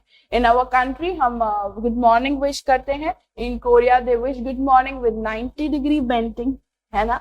तो इस तरीके से उनका जेस्चर है, this is how they greet each other. तो आप अगर किसी और कंट्री में कोई स्किल सीखने जा रहे हैं तो मोदी जी आपको ऐसे ही भेज देंगे क्या अपनी बेइज्जती कराने? नहीं, तो भाई आपको प्रॉपर ट्रेनिंग देकर भेजेंगे जिसमें हम PDOT के बारे में पढ़ेंगे, ठीक है, जिसके बारे में हम PDOT में पढ़ेंगे। So let's start with international skills training. So starting with skill development and entrepreneurship policy and national skill development policy, these are the policies जिसमें international skills के बारे में दिया गया है। इसमें एग्जिस्टिंग पॉलिसीज में कुछ रिवाइज करने का आवश्यकता था, तो रिवाइज करके there came a new policy which is named by National Policy for Skill Development and Entrepreneurship to 2015। ये क्या अश्योर करेगा? ये मैडम S3 अश्योर करेगा। ये S3 मेरा स्टोर नहीं बल्कि स्पीड, स्टैंडर्ड एंड सस्टेनेबिलिटी के बारे में बात कर रहे हैं। हम काम को स्पीड में करें। आपने सुना होगा ना, सरकारी काम है तो ढीला ही होगा, नहीं, हम स्पीड में करेंगे। सरकारी काम है तो क्या क्वालिटी सिखाएंगे, हम अच्छी जगह पर पैसे देकर सीखेंगे तो आपको क्वालिटी भी देंगे। सस्टेनेबिलिटी, ऐसा नहीं है कि आज दे रहे हैं कल नहीं देंगे, तो सस्टेनेबिलिटी भी बनी रहे, ये उद्देश्य है इस पॉलिसी का। उद्देश्य तो क्लियर है। अब हम स्कीम के बारे में समझते हैं, जिसके बारे में मैंने आपको ऑलरेडी बताया कि हम पढ़ेंगे PDOT, जिसके वजह से हम बोलते हैं प्री डिपार्चर ओरिएंटेशन प्रोग्राम। कोई भी स्कीम है, कोई भी स्कीम है तो उसका फुल फॉर्म इंपॉर्टेंट है। फुल फॉर्म इंपॉर्टेंट होने के साथ साथ उसका उद्देश्य यानी कि एम भी उतना ही इंपॉर्टेंट है स्टूडेंट्स, ठीक है। NSDC is the implementing agency for this program. तो अगेन कोई होस्ट होता है, कोई दोस्त होता है, तो national skill development corporation is the implementing agency अब अगर हम इंटरनेशनल काम कर रहे हैं तो मिनिस्ट्रीज का भी हाथ मिलाना जरूरी है। तो पहले हमने ministry of skill development entrepreneurship के साथ साथ में फ्रेंडशिप की थी। अब मिनिस्ट्री ऑफ स्किल डेवलपमेंट के साथ साथ मिनिस्ट्री ऑफ एक्सटर्नल अफेयर्स ने भी हाथ मिलाया है। So you can see the two ministries are over there and NSTC is implementing this program. अब इस प्रोग्राम में होने क्या वाला है, तो इस प्रोग्राम में स्टूडेंट्स आपको अगर बाहर भेजा जा रहा है किसी प्रकार की ट्रेनिंग के लिए तो आपको 160 घंटे की ट्रेनिंग दी जाएगी डिपार्चर के पहले। अच्छा, 160 घंटे में क्या सिखाएंगे मैम? वहां के इंट्रोडक्शन के बारे में, कंट्री कैसा है, इंडिया में यहाँ थूकना मना है तो वहीं थूकते हैं, यहाँ करना मना है तो वहीं करते हैं ना। तो इंट्रोडक्शन दिया जाएगा कि भारत जैसा चिल पिल है वैसे सारे देश नहीं होते हैं, स्प्लिट करने पर भी फाइन देने पड़ते हैं, कार्ड निकालने पर भी टैक्सेस देने पड़ते हैं, अलग अलग कंट्री में अलग अलग रूल्स एंड रेगुलेशंस होते हैं। आप अगर गलत जगह पर गाड़ी पार्क करते हैं तो आपका चालान कट सकता है। तो काफी सारे ऐसे नॉर्म्स हैं बाहर के कंट्री के जो आपको जानना जरूरी है, ठीक है। तो ओरिएंटेशन यानी इंट्रोडक्शन दिया जाएगा, लैंग्वेज की लिटरेसी दी जाएगी कि थोड़ा बहुत तो आपको समझ में आना चाहिए, आपको फिर ऐसा ना लगे कि दूसरे कंट्री में आके हमें चिंग चैंग चोंग सुननी पड़ रही है, ठीक है। तो लैंग्वेज का थोड़ा आपको जो है वो ब्रीफ दिया जाएगा। And then we have digital literacy, कौन सा करेंसी चलेगा, गांधी जी हर जगह नहीं चलते है ना, तो करेंसी के बारे में even digital literacy is not only about the currency but about कि किस तरीके से आप डिजिटली चीजों को एक्सरसाइज कर सकते हैं, छोटी बड़ी सुविधाएं आप फोन के द्वारा डिजिटली किस तरीके से इस्तेमाल कर सकते हैं, राइट। तो डिजिटल लिटरेसी आपको दी जाएगी स्टूडेंट्स। एंड देन एक दिन जाने से पहले आपको फिर से रिवीजन कराएंगे हम, क्योंकि आप तो भूल जाएंगे ना, तो एक दिन पहले आपको बताया जाएगा। जैसे एक दिन पहले आप शायद ये एग्जाम के एक दिन पहले देख रहे होंगे कुछ लोग, या कुछ ही दिन बचे हैं हम यहाँ पर बैठकर इसको पढ़ रहे हैं, तो आप भूल ना जाएं, एक बार पढ़ चुके हैं बट स्टिल आपको लग रहा होगा अच्छा हुआ है ना, पॉलिश हो गया, ठीक है। तो वन डे ऑन गोइंग, एक दिन जाने से पहले आपको क्या किया जाएगा, रिक्रूटमेंट एजेंट्स द्वारा वर्कर्स को जो जाने वाले हैं बाहर उन्हें ट्रेन किया जाएगा, ठीक है। सो पीडीओटी प्रोग्राम के लिए आपकी निया मैम को चुना गया और निया मैम को भेजा गया कि आपको कोरियन जो है कल्चर बड़े अच्छे से पता है, तो आप जो है ये कोरिया जाने वाले बच्चों को सिखा दो कि वहां पर कैसे नॉर्म्स है, कैसा वहां पर कल्चर है ना, तो आप उन्हें ये चीजें सिखा दो। बट मुझे अगर सिखाना होगा तो बट ऑब्वियसली बात है मुझे भी तो सीखना पड़ेगा ना, तो मुझे सीखने के लिए भी ट्रेनर्स हैं जो कि मुझे ट्रेनिंग देंगे, यानी ट्रेनिंग ऑफ द ट्रेनर्स दी होगी इसके अंतर्गत, पीडीओटी प्रोग्राम के अंतर्गत। I hope we are clear with PDOT, yes done. So PDOT में दो चीजें सीखी, 160 hours and one day before going, right? Technical intern training programme TITP।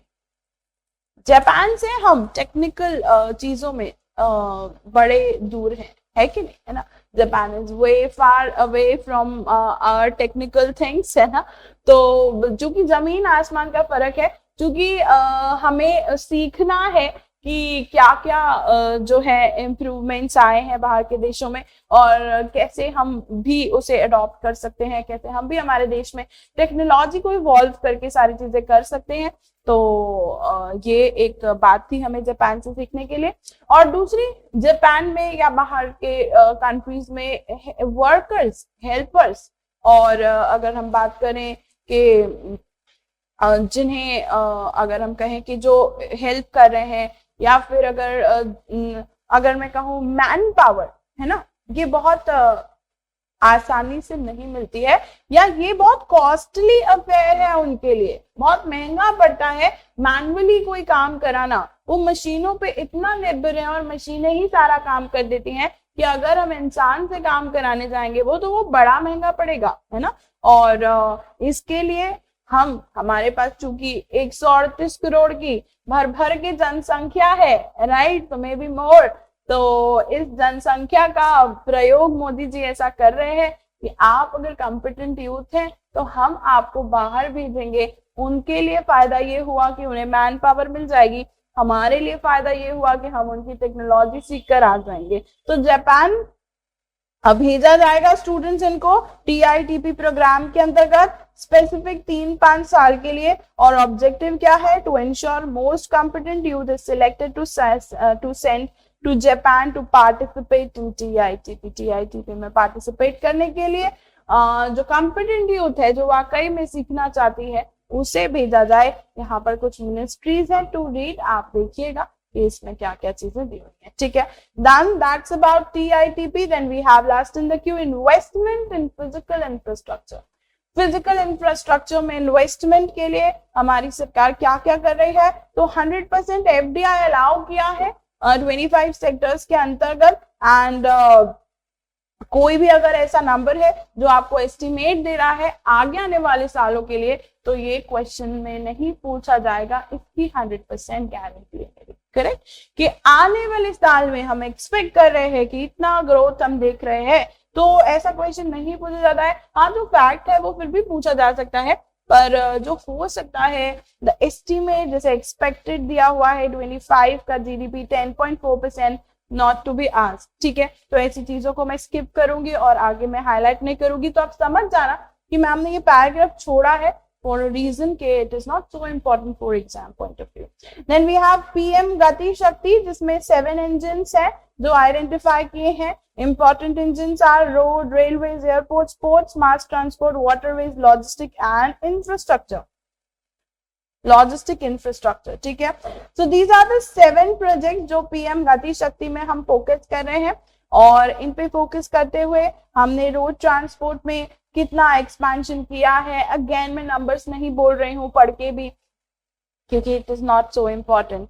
Multi logistic park open कर रहे हैं हम PPP मॉडल के अंदर, मोड के अंतर्गत। रेलवेज, हम मल्टीपल रेलवेज में आप देख रहे हैं कि वंदे भारत ट्रेन डेवलप हो रहे हैं। अगेन 400 हुई, 4000 हुई, कोई मतलब नहीं है, और भी करने वाले हैं आगे, है ना, तो हम इसका नंबर याद नहीं रखेंगे। PM development initiative for north east region, PM divine का फुल फॉर्म पूछा जा सकता है स्टूडेंट्स, प्रधानमंत्री development initiative for north east region. तो PM divine was launch for fund infrastructure, ये आपको फंड इंफ्रास्ट्रक्चर देगी, and for social development it is initial allocation किया गया, एंड देन और भी किया गया for youth and women scheme के अंतर्गत। Then we have vibrant village program. Vibrant village program is for the development of border villages with sparse population, limited connectivity, जहां पर कम पॉपुलेशन है, लिमिटेड कनेक्टिविटी है, ऐसी रीजन्स पे इंफ्रास्ट्रक्चर डेवलप हो, इसके लिए आया था क्या? Vibrant village program. Correct. Next in the queue we have mobilizing resources, means utilize करना है रिसोर्सेज को। Sovereign green bonds, now green bonds are the bonds जो कि क्लाइमेट के लिए हम इशू करते हैं, यानी कि ये पैसा रेज करके हम क्लाइमेट के प्रोटेक्शन के लिए, एनवायरमेंट के प्रोटेक्शन के लिए यूज करेंगे ना। सोवरेन का मतलब होता है जब गवर्नमेंट इन्हें इशू करती है तो इसके आगे सोवरेन जुड़ जाता है, किसी भी बॉन्ड के आगे अगर सोवरेन लिखा है that is issued by government, right. Now what is the need for the entrepreneurship? Entrepreneurship की जरूरत ही क्या है? तो जरूरत साफ है, जरूरत है कि ये चेंज लेकर आते हैं और इन्हें हम स्पार्क प्लग्स कहते हैं। नेक्स्ट इन द क्यू, ये एक्सपोर्ट बिजनेस को भी प्रमोट करेंगे। अगर हमारे देश में बिजनेस होगा तभी तो हम इसे बाहर भी लेकर जाएंगे। कंसंट्रेशन ऑफ, अच्छा अमीर अमीर होता जाए, गरीब गरीब होता जाए तो कुछ ही लोगों में जो है वो इकोनॉमी की पावर हो जाएगी। इसके लिए और भी लोगों को डेवलप होना चाहिए, micro small medium enterprises setup होनी चाहिए, स्मॉल एंटरप्राइजेस को बढ़ावा मिलना चाहिए, इनसे कम टैक्स वसूला जाना चाहिए, इन्हें और भी अलग अलग तरीके से फायदे देने चाहिए ताकि ये और ज्यादा डेवलप हो पाए। प्रमोट रीजनल डेवलपमेंट, गांव-गांव का विकास होगा तभी तो देश का विकास होगा। Promote effective use of capital and skills, and then we have what is the problem? Ma'am, entrepreneurship को प्रमोट करना बहुत सही बात है ना, बहुत जरूरत भी है। तो प्रॉब्लम क्या है? तो प्रॉब्लम बेटा ये है कि इनएफिशिएंट टाइम, मतलब सही समय। कोई भी कार्य जब हम सही समय पे करते हैं ना तो वो बहुत अच्छा होता है। अगर आप वीडियो देख रहे हैं और सोच रहे हैं मैं नहीं दूंगा एग्जाम, इस बार मेरा हो नहीं पाएगा, है ना, तो कोशिश तो करिए, है ना। वो तो सुना ही होगा, लहरों से नौका पार नहीं होती और कोशिश करने वालों की हार नहीं होती, राइट। तो कोशिश करें, 100% होगा। और इनएफिशिएंट टाइम अगर होता है बिजनेस के कॉन्टेक्स्ट में, अब इसे समझ लेते हैं। तो बिजनेस के कॉन्टेक्स्ट में माय डियर स्टूडेंट्स, होता ऐसा है कि हम अगर सही टाइम पर क्लाइंट की डिलीवरी नहीं डिलीवर कर पाते हैं, या फिर जिस समय पर जो चीज ट्रेंडिंग है, या फिर दिवाली का सीजन है और दिवाली के जो डिजाइनर दिए आपने डिजाइन किए थे वो दिवाली के बाद आए, क्योंकि वो आपने इतने अच्छे डिजाइन कराए हैं कि उसमें समय लग गया, तो दिवाली के बाद तो उसका कोई सेंस नहीं है ना। तो बिजनेस का इनएफिशिएंट टाइम, गलत टाइम सही नहीं है, और कॉस्ट इफेक्टिव चीजें होनी चाहिए, ये सारी चीजें आपको देखना है। Then we have lack of money. भैया पैसा सबसे बड़ी प्रॉब्लम होती है। Due to lack of money entrepreneurship की ग्रोथ नहीं हो पाती है। Too much noise. What do you understand with too much noise? I've told you, not the competition, but advertisement. अगर बहुत बार बार कोई एडवर्टीजमेंट आती है ना, तो आपको वो इरिटेट करती है। वो एड की बात कर रही हूँ जो आप टीवी खोलते से ही देखते हैं। भाभी जी, मैं आपसे ही बात कर रहा हूँ, है ना। आप इस सोना बेल्ट को लगाकर पतली हो सकती है। कितने लोगों को इस सोना बेल्ट पे विश्वास है? किसी को नहीं होगा, है ना। कुछ नहीं होगा, हमने यूज ही नहीं किया है, बट हम दावे से कह रहे हैं कुछ नहीं होगा इससे, क्योंकि हम कब से कर रहे हैं, कुछ नहीं हो पाया, है ना। सोना बेल्ट क्या ही कर लेगा, तो इससे कुछ नहीं होता। हमारा इस पे विश्वास ही नहीं बन सकता। बार बार ऐड जाती है तो वो इरिटेट करती है आपको। बार बार कोई फोन करके फीडबैक पूछे कि मैम बताइए गाड़ी की सर्विस कराई, आपको कैसा लगा? अच्छा लगा। दूसरे दिन फिर मैम गाड़ी कैसे चल रही है? अरे बहुत अच्छी चल रही है। तीसरे दिन फिर मैम आज कैसे चल रही है?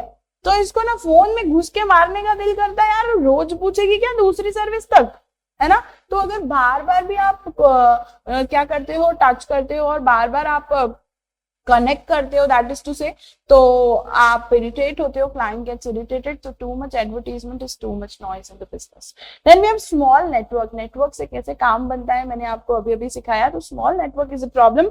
Growing too much too soon. बहुत जल्दी बहुत ऊपर जाने के सपने देखने बिजनेस में गलत है। सपने आप भले ऊंचे रखो, पर आप इस सपने को ना एक दिन में पूरा करने की मत सोचो, क्योंकि एक दिन में तो नहीं होगा, पर एक दिन जरूर होगा, है कि नहीं, है ना। तो एक दिन में तो नहीं होगा। आप अगर कभी भी CS में कहीं पर अटेम्प्ट लगता है, रुक जाते हैं, तो निराश नहीं हो।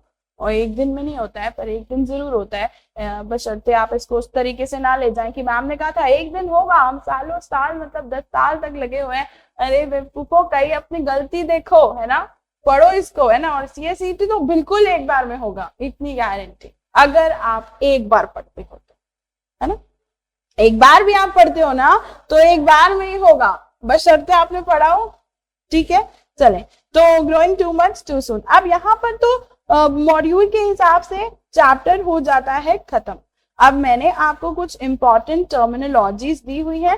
इस इंपॉर्टेंट टर्मिनोलॉजीज को आप रीड करेंगे और अंडरस्टैंड करेंगे। इनका मतलब हम ऑलरेडी कर चुके हैं, ठीक है। So these are some of the concept. जिसे कोई स्क्रीनशॉट लेना चाहता है तो ले सकता है। इन कॉन्सेप्ट्स को एग्जाम में यूज किया जाता है।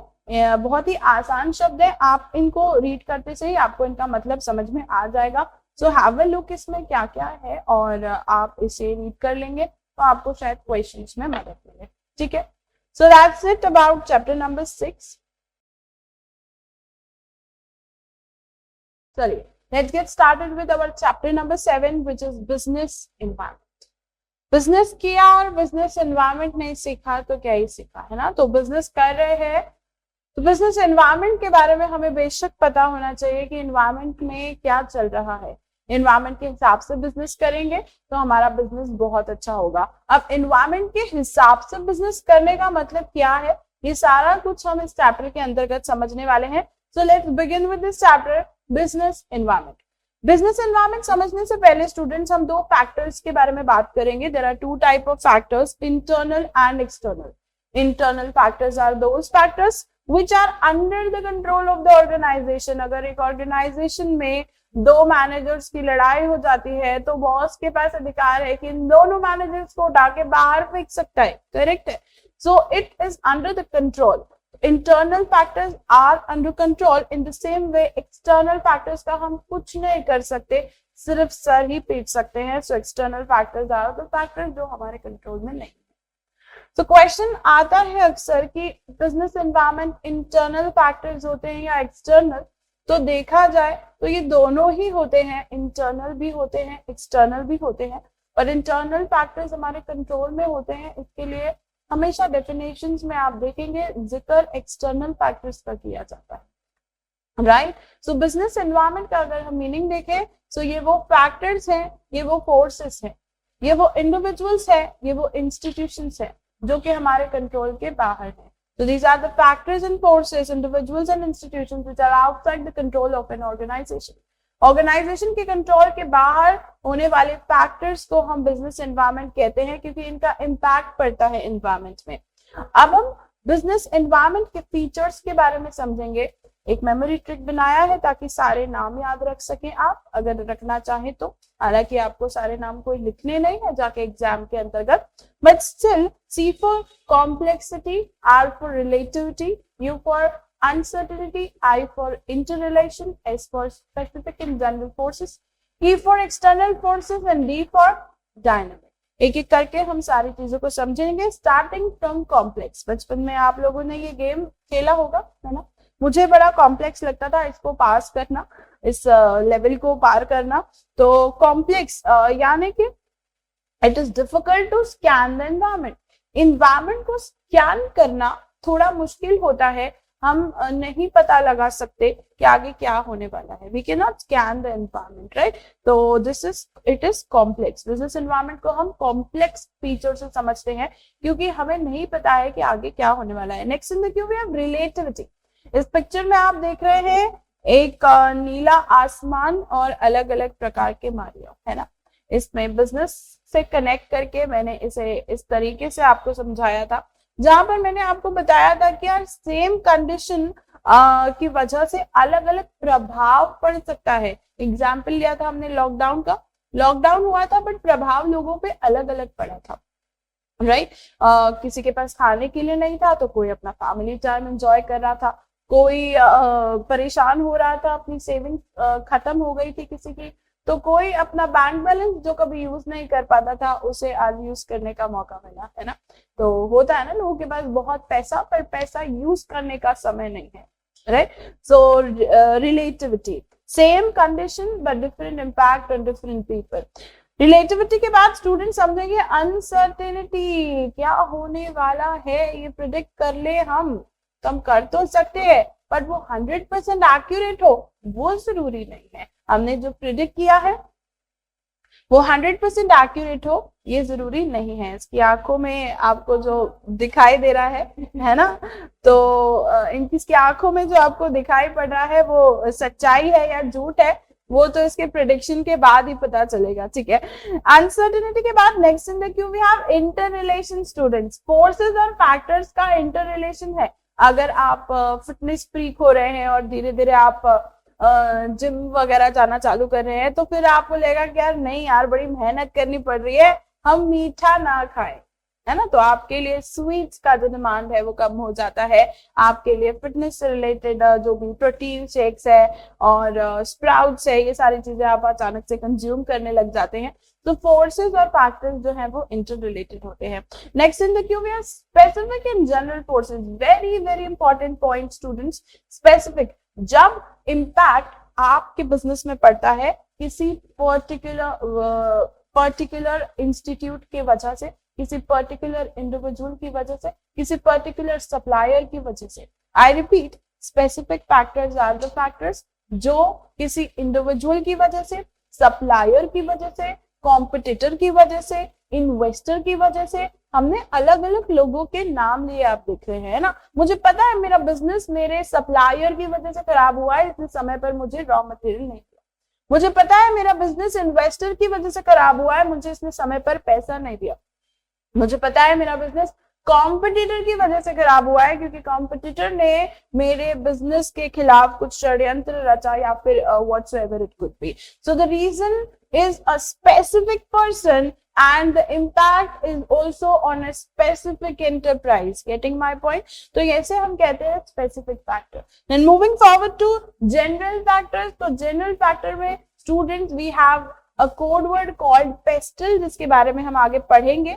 That is political, economical, social, technological, legal and environmental.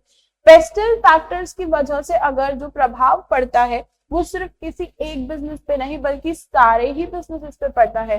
When the impact is on all the business enterprises due to any of the factors named अभी तो that as a general factors. ठीक है, तो specific and general factors के बाद आते हैं external forces. External forces are the forces which are outside the control. For example, Modi ji आए और इन्होंने कहा मेरे प्यारे भाई और बहनों आज रात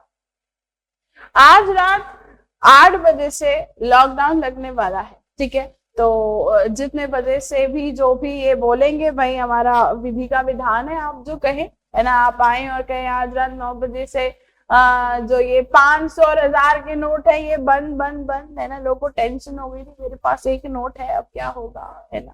तो अलग अलग प्रकार से अगर कोई भी अथॉरिटीज जो कि हमारे कंट्रोल में नहीं है बट ऑब्वियस जो भी कोई ऐसा इम्पैक्ट क्रिएट करती है which is an external factor, है ना, जो कि हमारे कंट्रोल में नहीं है.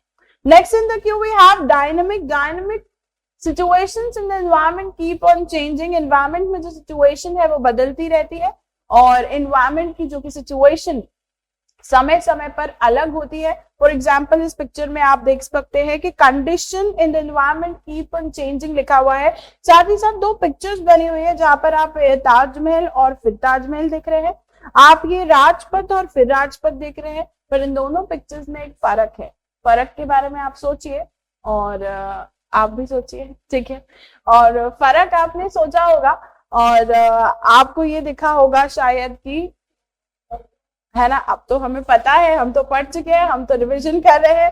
पर ना पहली बार में तो आपने यही कहा था ना कि मैडम पिक्चर क्वालिटी में फर्क है ना. मैडम यहाँ पर पानी साफ है, यहाँ नहीं है. बेटा यहाँ लॉकडाउन है, यहाँ लॉकडाउन नहीं है ना. यहाँ गाड़ियां हैं, यहाँ गाड़ियां नहीं है. तो समय समय पर सिचुएशन बदलती रहती है एनवायरमेंट में, तो इट इज डायनेमिक ऑल्सो. तो हमने पढ़ लिया है क्रूज्ड फीचर्स को, हमने क्विकली सम अप किया है. कॉम्प्लेक्स हम जानते हैं, it is difficult to scan the environment. Then हमने पढ़ा रिलेटिविटी में सेम कंडीशन में डिफरेंट इम्पैक्ट हो सकता है. यू फॉर अनसर्टेनिटी, प्रिडिक्शन जो है वो 100% एक्यूरेट हो ये जरूरी नहीं है. I for interrelation, forces and factors आपस में इंटर रिलेटेड होते हैं. S for specific in general forces, जहां पर स्पेसिफिक फोर्सेस में किसी एक बिजनेस पे किसी पर्टिकुलर के वजह से बदलाव हुआ है या इम्पैक्ट पड़ा है. Then we have not dynamic but general forces जो कि pestle की वजह से change हुआ है.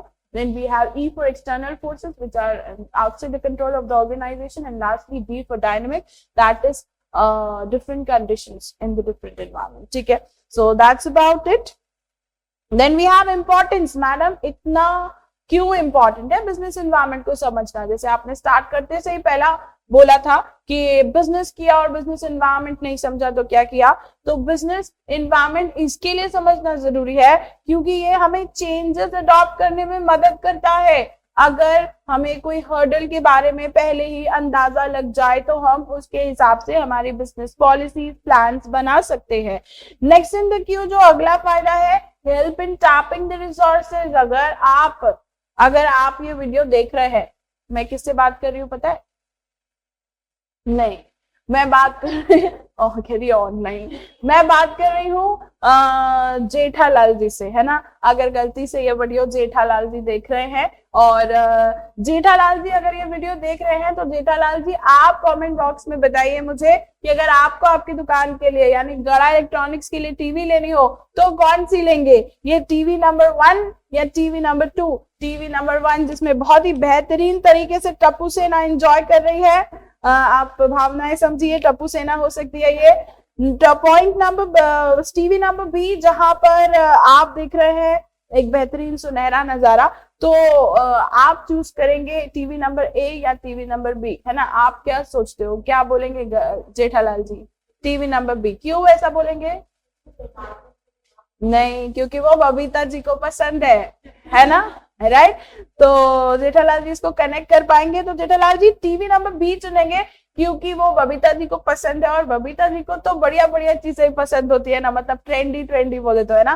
तो ट्रेंडी चीजें बबीता जी को चूंकि पसंद है और मार्केट में वही चलता है जो ट्रेंडी होता है, इसके लिए जेठालाल जी बिल्कुल नए जमाने का टीवी लेकर आएंगे। So collecting the correct type of resources हमें ये मदद करता है। Then next in the queue we have help in making planning and policy. कुछ नए रूल्स आ गए, कंपनीज एक्ट आया था 1956, उसके बाद कंपनीज एक्ट 2013 आया, उसमें अमेंडमेंट्स आए, आगे भी अमेंडमेंट्स आते रहते हैं। तो अमेंडमेंट्स के हिसाब से कंपनीज को क्या करना पड़ता है, चेंजेस बनाने पड़ते हैं अपने प्लान्स में, पॉलिसीज में, तो ये उसमें भी हमें मदद करेगा।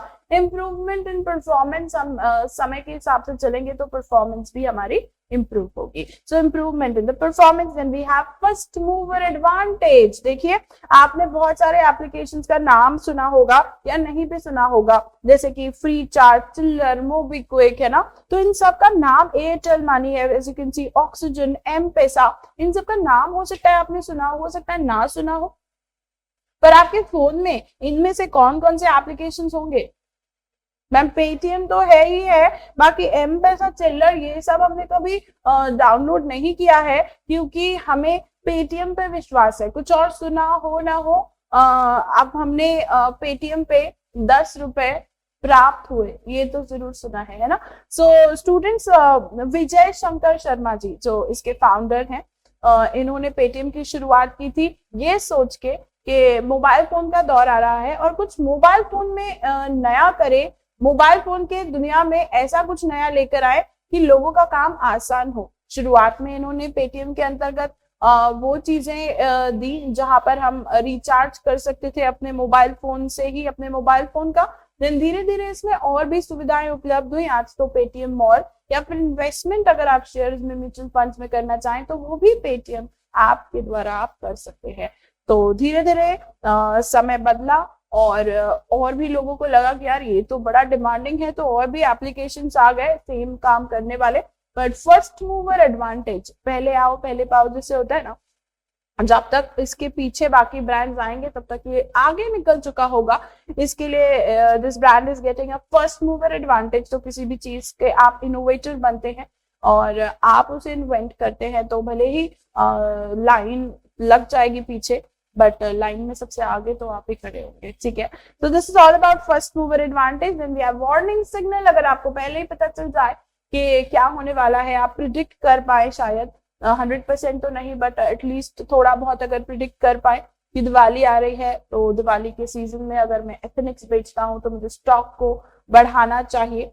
तो आपको कॉन्स्ट्रेंट्स के बारे में भी अगर पता चल जाए कि इस दिवाली तो लॉकडाउन आने वाला है, तो मुझे स्टॉक को उतना मेंटेन नहीं करना चाहिए जितना मैं मेंटेन हर बार की तरह करता हूं, तो आप इससे शायद बच पाएंगे। Next in the queue we have dimensions. Very very very important, इससे रिलेटेड आपसे क्वेश्चन पूछा जाता है।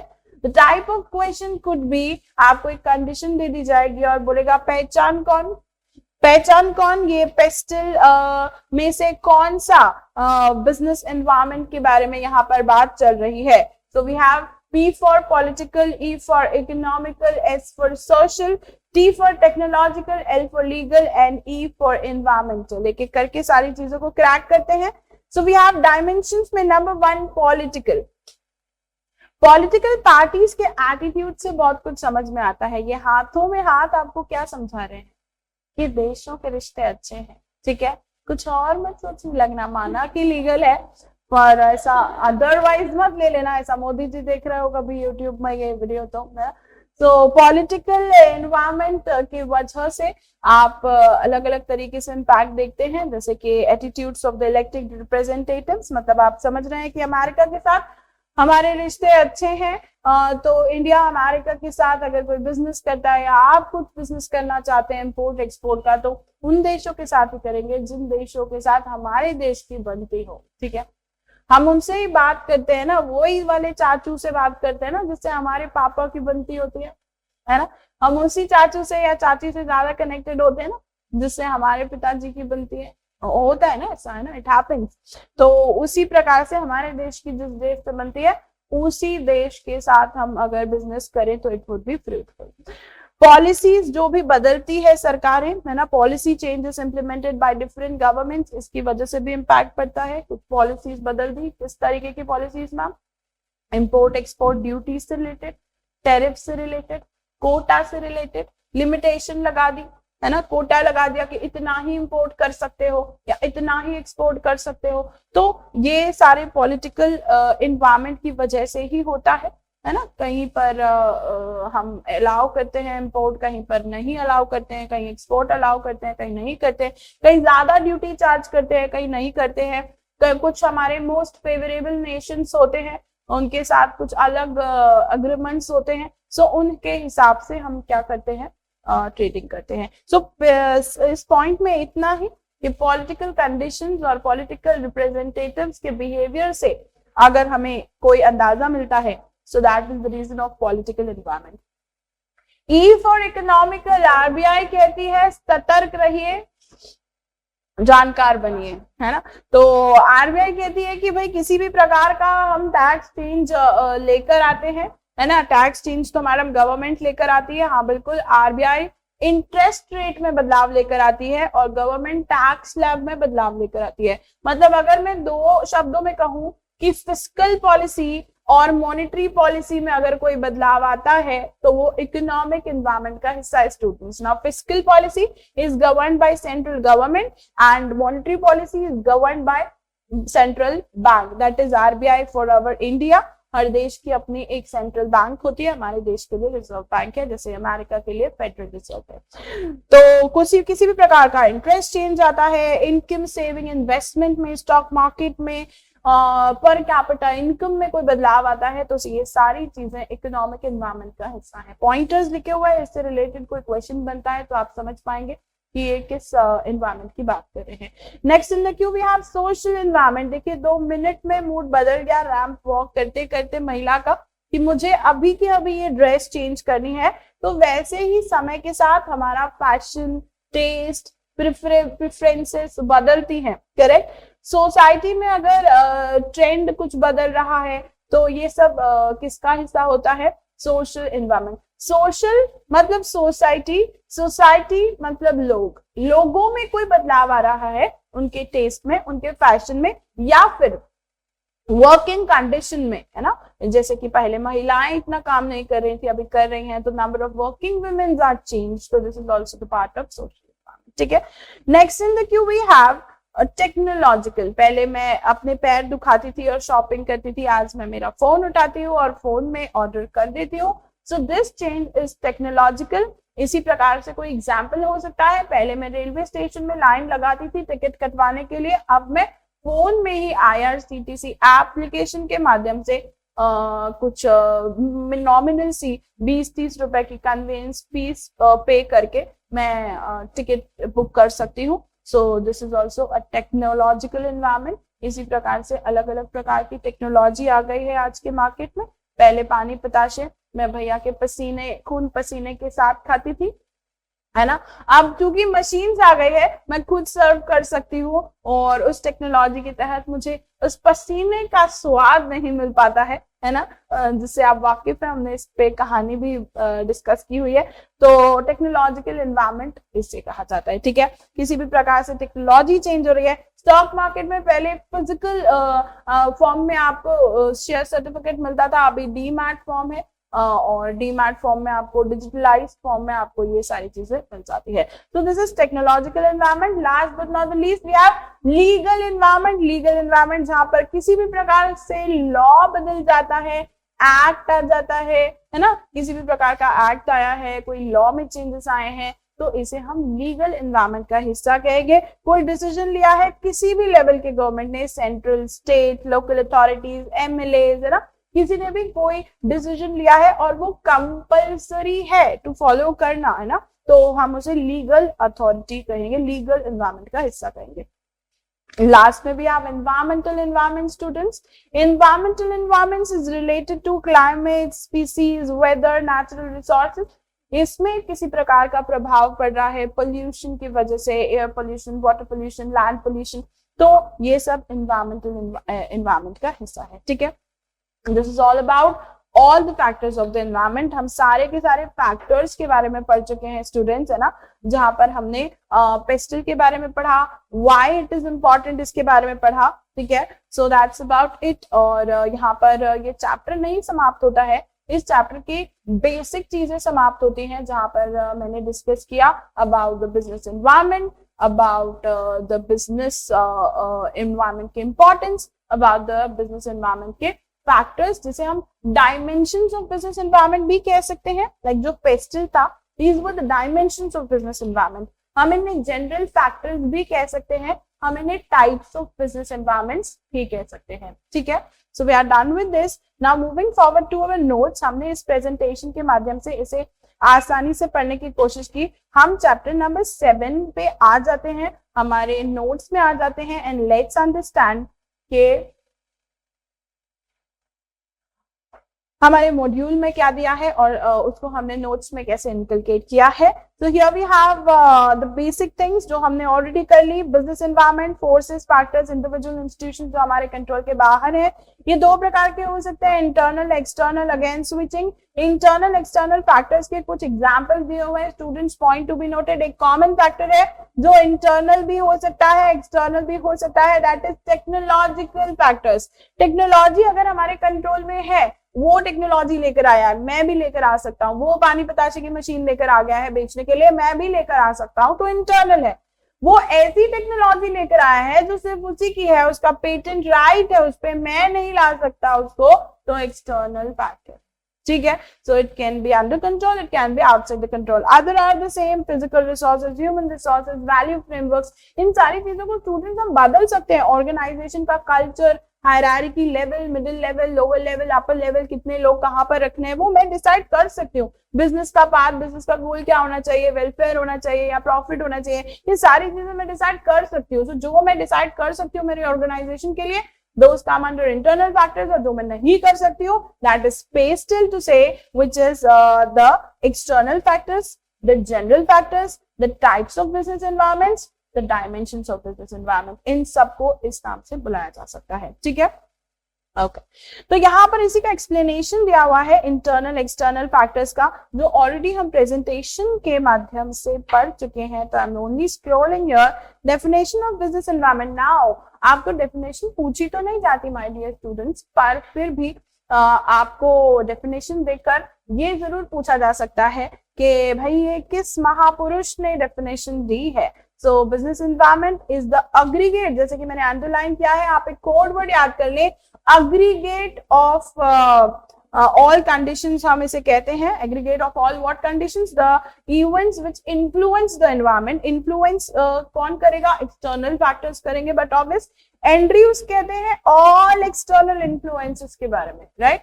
जो सारे एक्सटर्नल इन्फ्लुएंसेस है ना, जो बिजनेस को चेंज करते हैं, उसे हम बिजनेस एनवायरनमेंट कहते हैं। तो केट डेविस और एंड्रयूज ने दो डेफिनेशंस दी हैं जो हमें दिमाग में रखनी है। इसमें कुछ फैक्टर्स दिए हुए हैं, इसे आप रीड करिएगा। कुछ इंडस्ट्रियल फोर्सेस हैं जो कि आपको stakeholders, suppliers, competing potential competitors, basically ये वो स्पेसिफिक फैक्टर्स ही तो है जिनके बारे में हम बात कर रहे थे। स्पेसिफिक फैक्टर्स जो बिजनेस को चेंज करते हैं और जिससे किसी एक के बिजनेस में इम्पैक्ट पड़ता है, और बाकी ये जो सारे की ट्रेंड्स और मैक्रो मार्केट फोर्सेस और मैक्रो पॉलिसीज दी हुई हैं, ये basically are the part of PESTLE only. PESTLE में ही ये सारी चीजें आ जाती हैं कहीं ना कहीं, जिसकी वजह से मास में चीजों को बदलाव देखने को मिलता है। That are the general factors we can say. ठीक है, okay. So business model and environment analysis का एक picture. Moving forward to importance, ये सारे पॉइंट्स माय डियर स्टूडेंट हमने कवर कर लिए हैं प्रेजेंटेशन के माध्यम से। फीचर्स, ये सारे फीचर्स भी हमने कवर कर लिए हैं।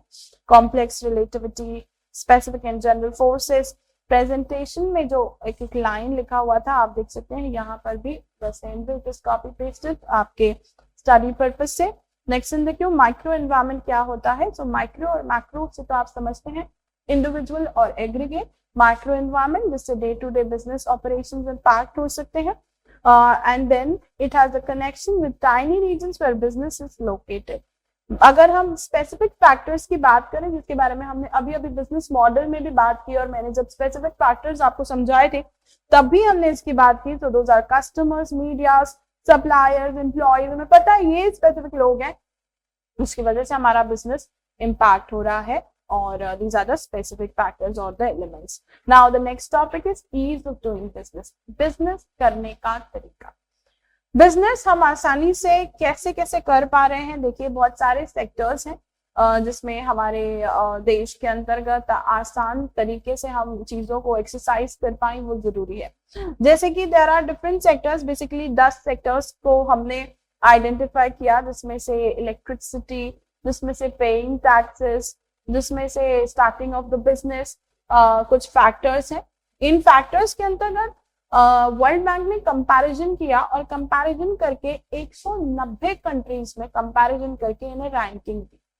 रैंकिंग देते हुए 2020 के अंतर्गत जो हमें रैंक मिलती है students ease of doing business के अंतर्गत 190 कंट्रीज के अंतर्गत, that was 63rd, right, 63rd 2019-20 में जो है हमारी रैंक थी, और उसके पहले 2016 में 130th थी, और उसके जस्ट पहले हमारी जो रैंक थी स्टूडेंट्स वो थी 100 अप्रॉक्स थी, राइट। तो धीरे धीरे ये जो रैंक है वो हमारी कम आई है। कम आना अच्छी बात है, हाँ, हम उतने ऊपर आ रहे हैं ना, राइट। फर्स्ट रैंक अच्छी कि सेकेंड रैंक अच्छी, but of is first rank अच्छी। तो धीरे धीरे हम 190 कंट्रीज में 63rd पे आए 2019। हम 2014 का कोई डाटा बताओ ना, 2023 कोई डाटा है ही नहीं, है ना। ऐसा नहीं कि आपकी बुक में ये दिया हुआ है, कोई डाटा है नहीं। मैम क्यों नहीं है? वर्ल्ड बैंक ने जब कंपैरिजन किया तो उसे महसूस हुआ कि जो डाटा है ना, उसका जो सोर्स है वो करेक्ट है या नहीं है, उसे उस चीज में कंफ्यूजन था, और इस कंफ्यूजन के चलते वो इनएक्यूरेट रैंकिंग नहीं दे सकता था देशों को।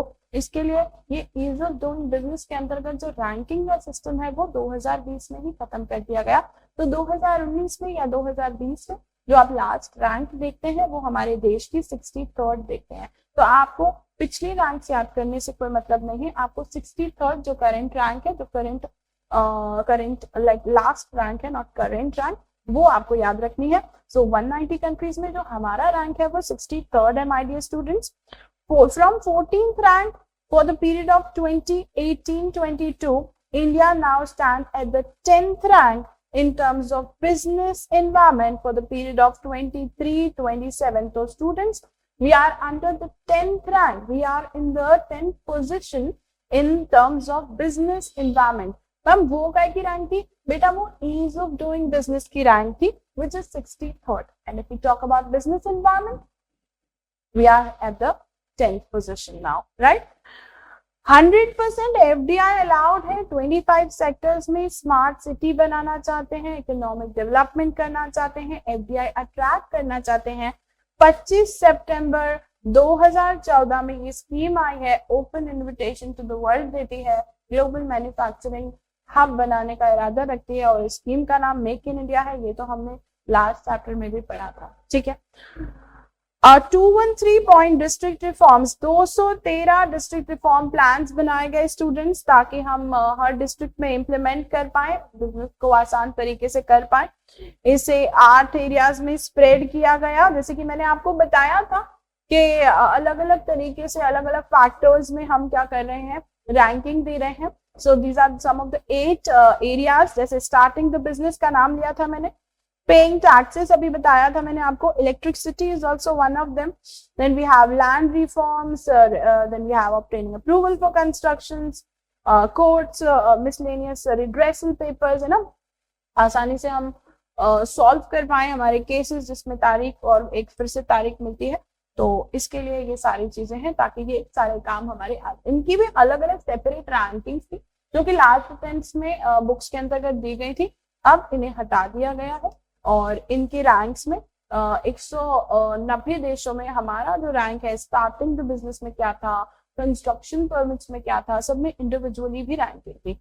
ईज ऑफ डूइंग बिजनेस 2020 के बाद ये नहीं आ रहा है, तो इसमें अपडेशन भी ICSI ने देना छोड़ दिया है। DPIIT ने ब्राप सेट किया है। DPIIT is department for promotion of industry and internal trade, called business reforms action plans, जो कि रैंक करेगा स्टेट और यूनियन टेरिटरीज को।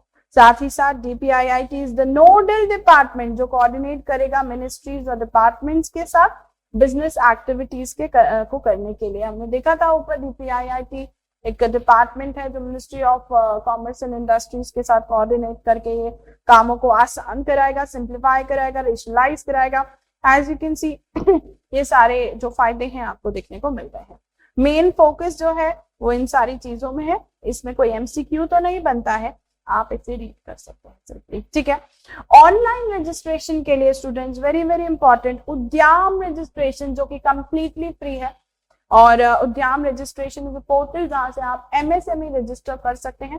कोई भी माइक्रो स्मॉल मीडियम एंटरप्राइज है, आप उसे रजिस्टर कर सकते हैं। So question could be there, what is the portal to register free of cost FOC the micro small and medium enterprises, that is MSMEs, ठीक है। So उद्यम रजिस्ट्रेशन इज देयर, ठीक है। So that's it about it। अब इस block में आपको कुछ चीजें दी हुई है जो कि अगेन टू रीड है। इसमें से कुछ MCQ नहीं बनता है, आप इसको पढ़ सकते हैं, और कुछ चीजें हैं जो इसमें मुझे लगती हैं कि हाँ क्लिक करती हैं इंपॉर्टेंस के पॉइंट से, जिसमें से सिंगल विंडो क्लियरेंस सिस्टम है इन स्टेट्स के अंतर्गत, एंड देन वी हैव सबसे बड़ा टैक्स रिफॉर्म जो आया था 2017 में, that was GST। GST is compilation of all the indirect taxes, mixture of all the indirect taxes अगर कोई है तो वो GST है, और इसके अलावा कोई भी ऐसा पॉइंट नहीं है जो बहुत ज्यादा इंपॉर्टेंट है, तो आप ओनली इसे रीड कर लें तो आपका काम चल जाएगा, ठीक है।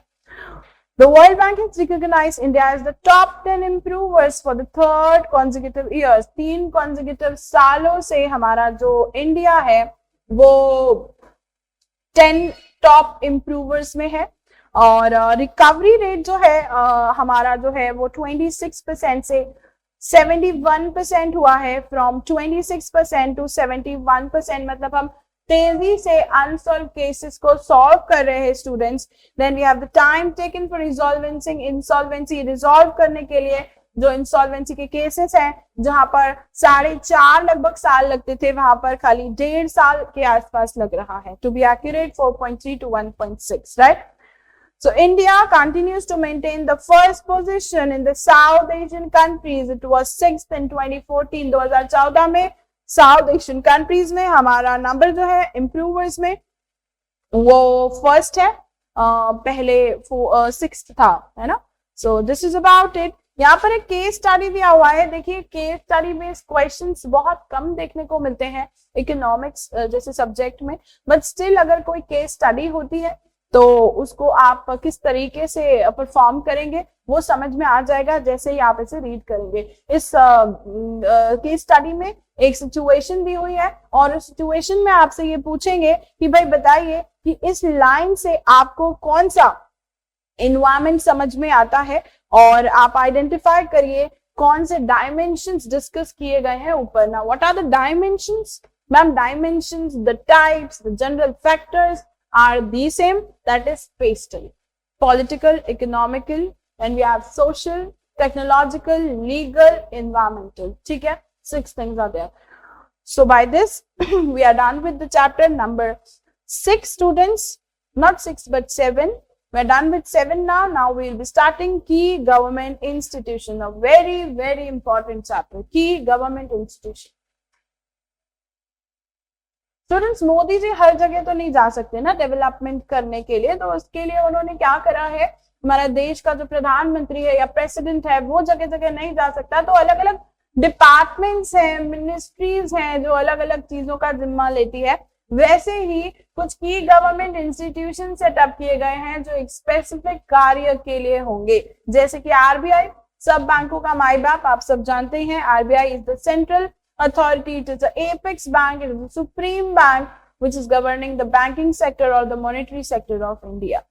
इसके अलावा students NCERT I am really sorry, NCERT, what will NCERT be doing? NCERT companies के अंतर्गत किसी भी प्रकार का केमिकल लोचा होता है, लड़ाई झगड़े होते हैं सिविल नेचर के, तो उसको सॉल्व करेगी। Securities exchange board of India, नाम तो सुना ही होगा, सेबी, जो 1992 में स्टैब्लिश हुआ था as a statutory body and 1988 में ही स्टैब्लिश हो गया था as a non statutory body. NITI Aayog जो कि think tank of the country है। एमसीए जिसका जो आपका पीछा छोड़ेगा ही, मिनिस्ट्री ऑफ कॉर्पोरेट अफेयर्स, किसी भी प्रकार का बदलाव है, किसी भी प्रकार का कार्य है आपको कंपनी सेक्रेटरी के रूप में आपको कंपनी रजिस्टर करनी होंगे आगे, तो वो सब आप एमसीए की वेबसाइट की मदद से ही करेंगे, ठीक है। So this is something about the content. अभी कंटेंट हमने देखा है, पिक्चर अभी बाकी है। लेट्स गेट स्टार्टेड फटाफट से एंड देन फटाफट से, है ना। तो NITI Aayog national institute for transforming India. NITI Aayog पढ़ने से पहले एक बैकअप स्टोरी कर लेते हैं फटाफट से। बैकअप स्टोरी ये है कि हमारे देश को आजादी मिलती है 1947 में। स्टूडेंट्स 1947 में जैसे ही आजादी मिलती है हमें लगा कि हमें डेवलपमेंट की जरूरत है। 1950 में प्लानिंग कमीशन सेटअप की गई। प्लानिंग कमीशन ने 5 ईयर प्लान बनाए। 5 ईयर प्लान स्टार्ट होते हैं 1951 में और खत्म होते हैं 2017 में। 2017 में खत्म होते हैं, बट 5 ईयर प्लान को अबॉलिश कर दिया गया 2014 में ही, और 2015 में ही आ गया था कौन? नीति आयोग, है ना। नीति आयोग आ गया 2015 में। और 5 ईयर प्लान, जिसमें हमारा फर्स्ट 5 ईयर प्लान था स्टूडेंट्स एग्रीकल्चर की डेवलपमेंट करना। सेकेंड 5 ईयर प्लान का मुद्दा था इंडस्ट्रियल डेवलपमेंट करना। इसी प्रकार से थर्ड 5 ईयर प्लान का मुद्दा था सेल्फ सफिशिएंसी के लिए। वैसे ही धीरे धीरे हमने इंक्लूसिव प्लान्स बनाए और मोदी जी को ये महसूस हुआ कि these plans are not good enough for our country. हमें स्ट्रैटेजिकली सोचना पड़ेगा, लॉन्ग टर्म सोचना पड़ेगा, हमें स्ट्रैटेजीज बनानी पड़ेगी, प्लान्स बनाने पड़ेंगे, पॉलिसीज बनानी पड़ेगी, प्रोग्रामिंग करनी पड़ेगी। तो यही सारे उद्देश्य को लेकर सेटअप किया गया 2015 में ही। 1 जनवरी प्रोबेबली, है ना, 1 जनवरी 2015 को सेटअप किया गया स्टूडेंट्स नीति आयोग को। नीति आयोग का काम क्या था? पीसीएमटी। पीसीएम तो सुना ही होगा, लिया नहीं तो क्या हुआ, है ना। हम कॉमर्स बैकग्राउंड के हैं, पर सुना तो था ना पीसीएम। ये वो पीसीएम नहीं है केमिस्ट्री वाला। ये पीसीएम के साथ हमारा टी भी है। अब ये क्या है ma'am? P for programs my dear students, C for corporate federalisms, M for monitoring and evaluation and T for think tank of the country. NITI Aayog का काम है पॉलिसीज बनाना, प्रोग्राम्स बनाना, कोऑपरेट करके चलना, एंड देन भी आप मॉनिटर भी करेगा कि जो प्लान और पॉलिसीज बनाई है वो प्रॉपर तरीके से वर्क कर रही है कि नहीं। And it is think tank of the country. सोचने समझने की जिम्मेदारी थिंक टैंक की जो है, नीति आयोग की जो है वो, नीति आयोग के पास सोचने समझने की जिम्मेदारी देश की है, ठीक है। So this is about Niti Aayog. Now there are 7 pillars of Niti Aayog. हालांकि क्वेश्चन नहीं पूछा गया है आज तक इससे एमसीक्यू का, बट स्टिल मैं इसे बताती हूँ P3, E2 एंड TI से। P3 is pro people, pro activity and participation. Next we have equality, empowering, transparency and then we have inclusive of all. तो यहाँ पर कुछ नाम है जो आपको बताते हैं नीति आयोग क्या क्या सेक्टर्स में कार्य करेगा। लोगों के लिए कार्य करेगा, लोगों के लिए एक्टिविटीज करेगा, पार्टिसिपेशन देगा, कोऑपरेट फेडरलिज्म दिखाएगा, ऊपर देखा था, ठीक है। सो बेसिकली आपको अगर पीसीएमटी दिमाग में है तो आपके पास नीति आयोग के फीचर्स हैं दिमाग में, और एमसीक्यू पॉइंट ऑफ व्यू से नीति आयोग के लिए इतना काफी है, ठीक है। एसडीजी के बारे में पढ़ते हैं, जिसे हम वर्टिकल कहते हैं और जिसे हम सस्टेनेबल डेवलपमेंट गोल कहते हैं। फुल फॉर्म से सस्टेनेबल डेवलपमेंट गोल। इसका विजन क्या है? तो स्टूडेंट्स विजन है collaboration with union ministries and state union territories, ठीक है।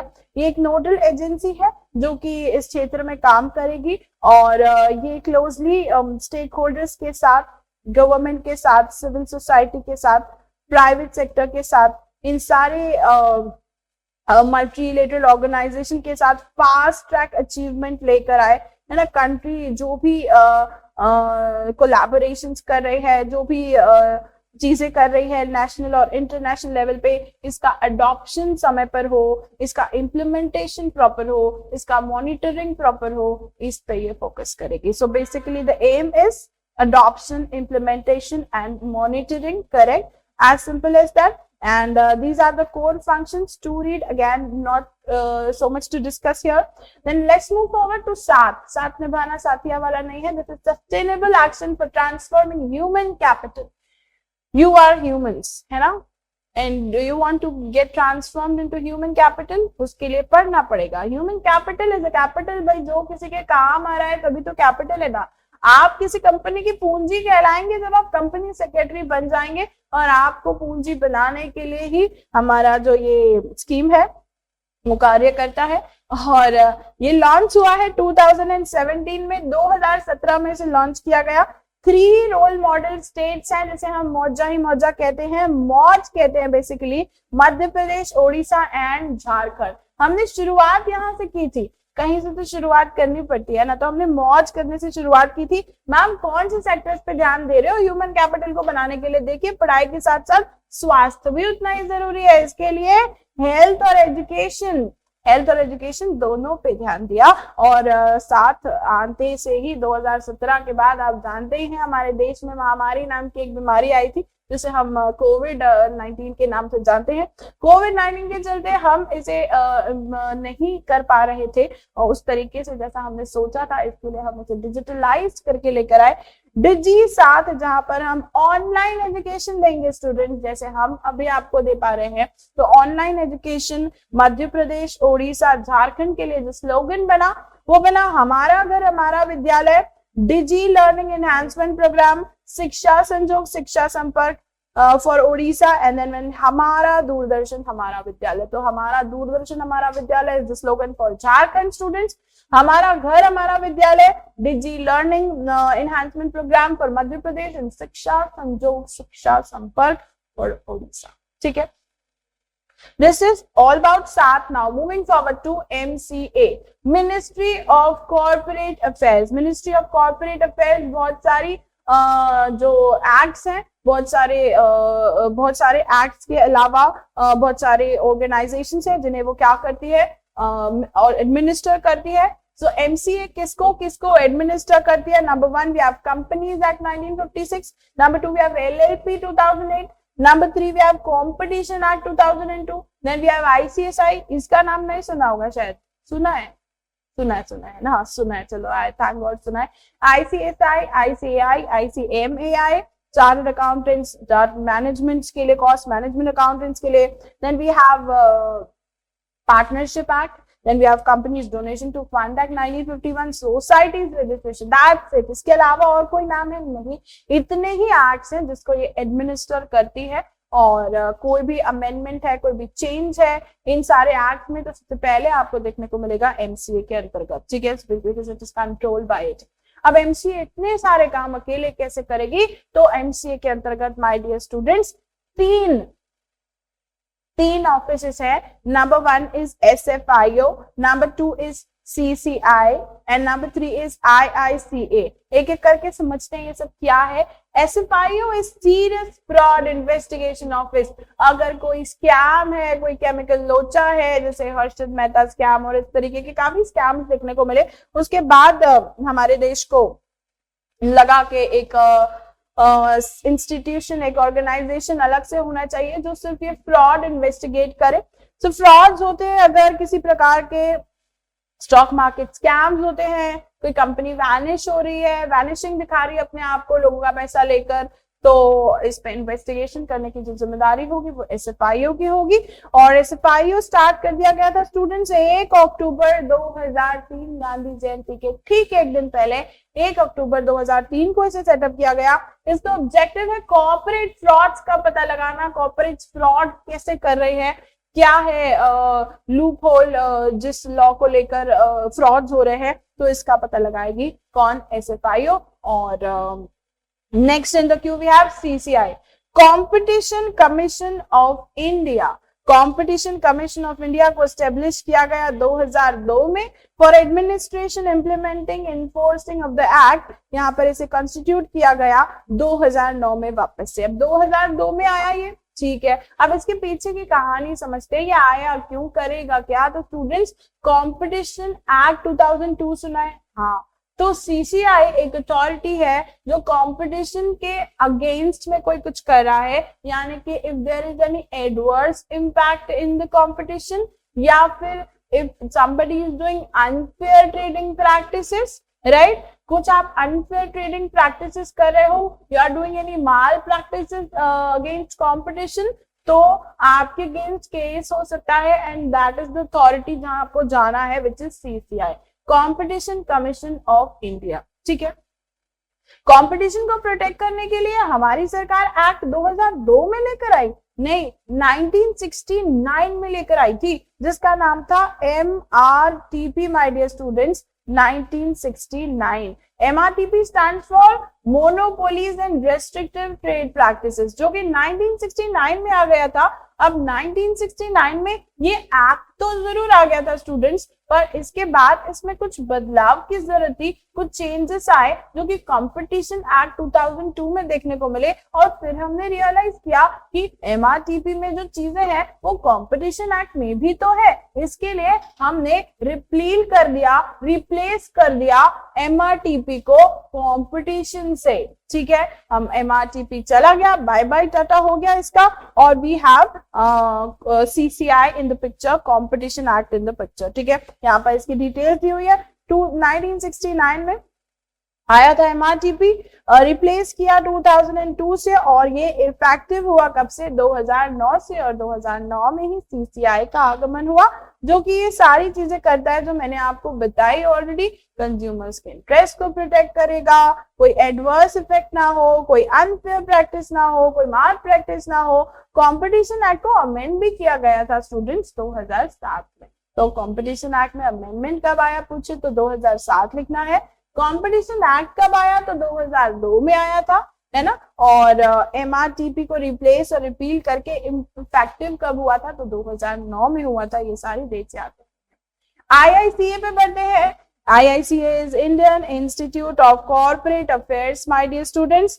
Indian Institute of Corporate Affairs को स्टेब्लिश क्यों किया MCI के अंतर्गत? MCI क्या करने वाला है IICA के साथ मिलके? तो IICA के साथ मिलके माय डियर स्टूडेंट्स, ये अलग अलग सब्जेक्ट मैटर्स जैसे कि competition, accounting, auditing, corporate governance, इन सारे इश्यूज को देखेगा। सोशल रिस्पॉन्सिबिलिटी, अच्छा, और इसको देखने के साथ साथ इसमें एक विंग है जिसे हम कहते हैं ICLS, है ना। ICLS is what? Indian corporate law service. Indian corporate law services के अंतर्गत कुछ प्रोबेशनरी ऑफिसेज बनाए गए हैं जो इन सारे कामों को करने में हमें मदद करेगा। सो MCA के अंतर्गत जो 3 चीजें हमने देखी, I hope we are clear with it. SFIO, CCI, IICA। We are done with MCA. Next in the queue we have SEBI. SEBI को सेटअप किया गया माय डियर स्टूडेंट्स 12 अप्रैल 1992। देखिए हमारे मॉड्यूल में जरूर ये लिखा है, पर आप अगर इंटरनेट पे जाकर सर्च करेंगे तो you will find it 30th January 1992। So the exact date is 30th January 1992। देखिए स्टेचुटरी बॉडी के रूप में तो सेबी 1992 में आया था, मतलब कंपल्सरी हो गया था, पर ये 1998 में as a non statutory body आ गया था, जिसकी डेट दी हुई है 12 अप्रैल। ठीक है, सो मॉड्यूल में कैसे मर्ज करके डेट लिखी है आई डोंट अंडरस्टैंड। बाकी if you ask me about the correct date is 12th April 1988, and for non-statutory body and for statutory body it is what? The 30th of January 1992। ठीक है, headquarter SEBI के मुंबई में आपको देखने को मिलेंगे, न्यू दिल्ली, चेन्नई, कोलकाता, अहमदाबाद और भी जगह इसके रीजनल ऑफिसेस है। ऑब्जेक्टिव क्या है? इन्वेस्टर्स के इंटरेस्ट को प्रोटेक्ट करना। अगर स्टॉक मार्केट में कोई परिंदा भी हिलेगा तो वो सेबी की अनुमति के बिना नहीं हिलेगा। जैसे अगर आपको किसी प्रकार का ऑनलाइन बिजनेस करना है तो जैसे आपको रजिस्टर करना पड़ता है अपने आप को मीशो, अमेजोन, फ्लिपकार्ट के अंतर्गत, उसी प्रकार से अगर आपको शेयर इशू करने हैं और आपको मार्केट में लिस्ट होना है, पब्लिक से पैसा रेज करना है, तो आपको स्टॉक मार्केट में लिस्ट होना पड़ेगा। स्टॉक मार्केट में लिस्ट होना मतलब एनएससी बीएससी में अपनी लिस्टिंग करानी पड़ेगी, national stock exchanges and Bombay stock exchanges में। आपको इस लिस्टिंग कराने के वास्ते कुछ क्राइटेरिया फॉलो करना पड़ेगा, जो क्राइटेरिया सेबी द्वारा दिया जाता है, और सेबी इंश्योर करती है कि किसी प्रकार का फ्रॉड ना हो इन्वेस्टर्स के साथ, ठीक है। अब सेबी बहुत सारे काम करती है स्टूडेंट्स। सेबी के फंक्शंस के बारे में बात करते हैं तो ये इशू को रेगुलेट करती है और आईपीओ भी लेकर आती है, और एफपीओ है ना, इशू को रेगुलेट करना यानी कि आईपीओ और एफपीओ को रेगुलेट करना। आईपीओ लेकर नहीं आती बट आईपीओ और एफपीओ को रेगुलेट करती है ना। What is IPO? IPO is initial public offer. जब कंपनी पहली बार पब्लिक से पैसा रेज करती है तो हम उसे इनिशियल पब्लिक ऑफर कहते हैं।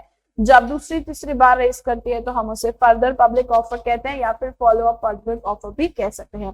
नेक्स्ट इन द क्यू, ये इन्वेस्टर्स के इंटरेस्ट को प्रमोट करती है और मॉनिटर करती है ब्रोकर्स और सब ब्रोकर्स की एक्टिविटीज को। सेबी के अंतर्गत जो भी ब्रोकर्स होते हैं वो सेबी में रजिस्टर्ड होते हैं, ऐसे ब्रोकर्स नहीं हो सकते। सेबी का जो काम है ना वो क्वासी जेल है। कैसा काम है सेबी का? Quasi jail.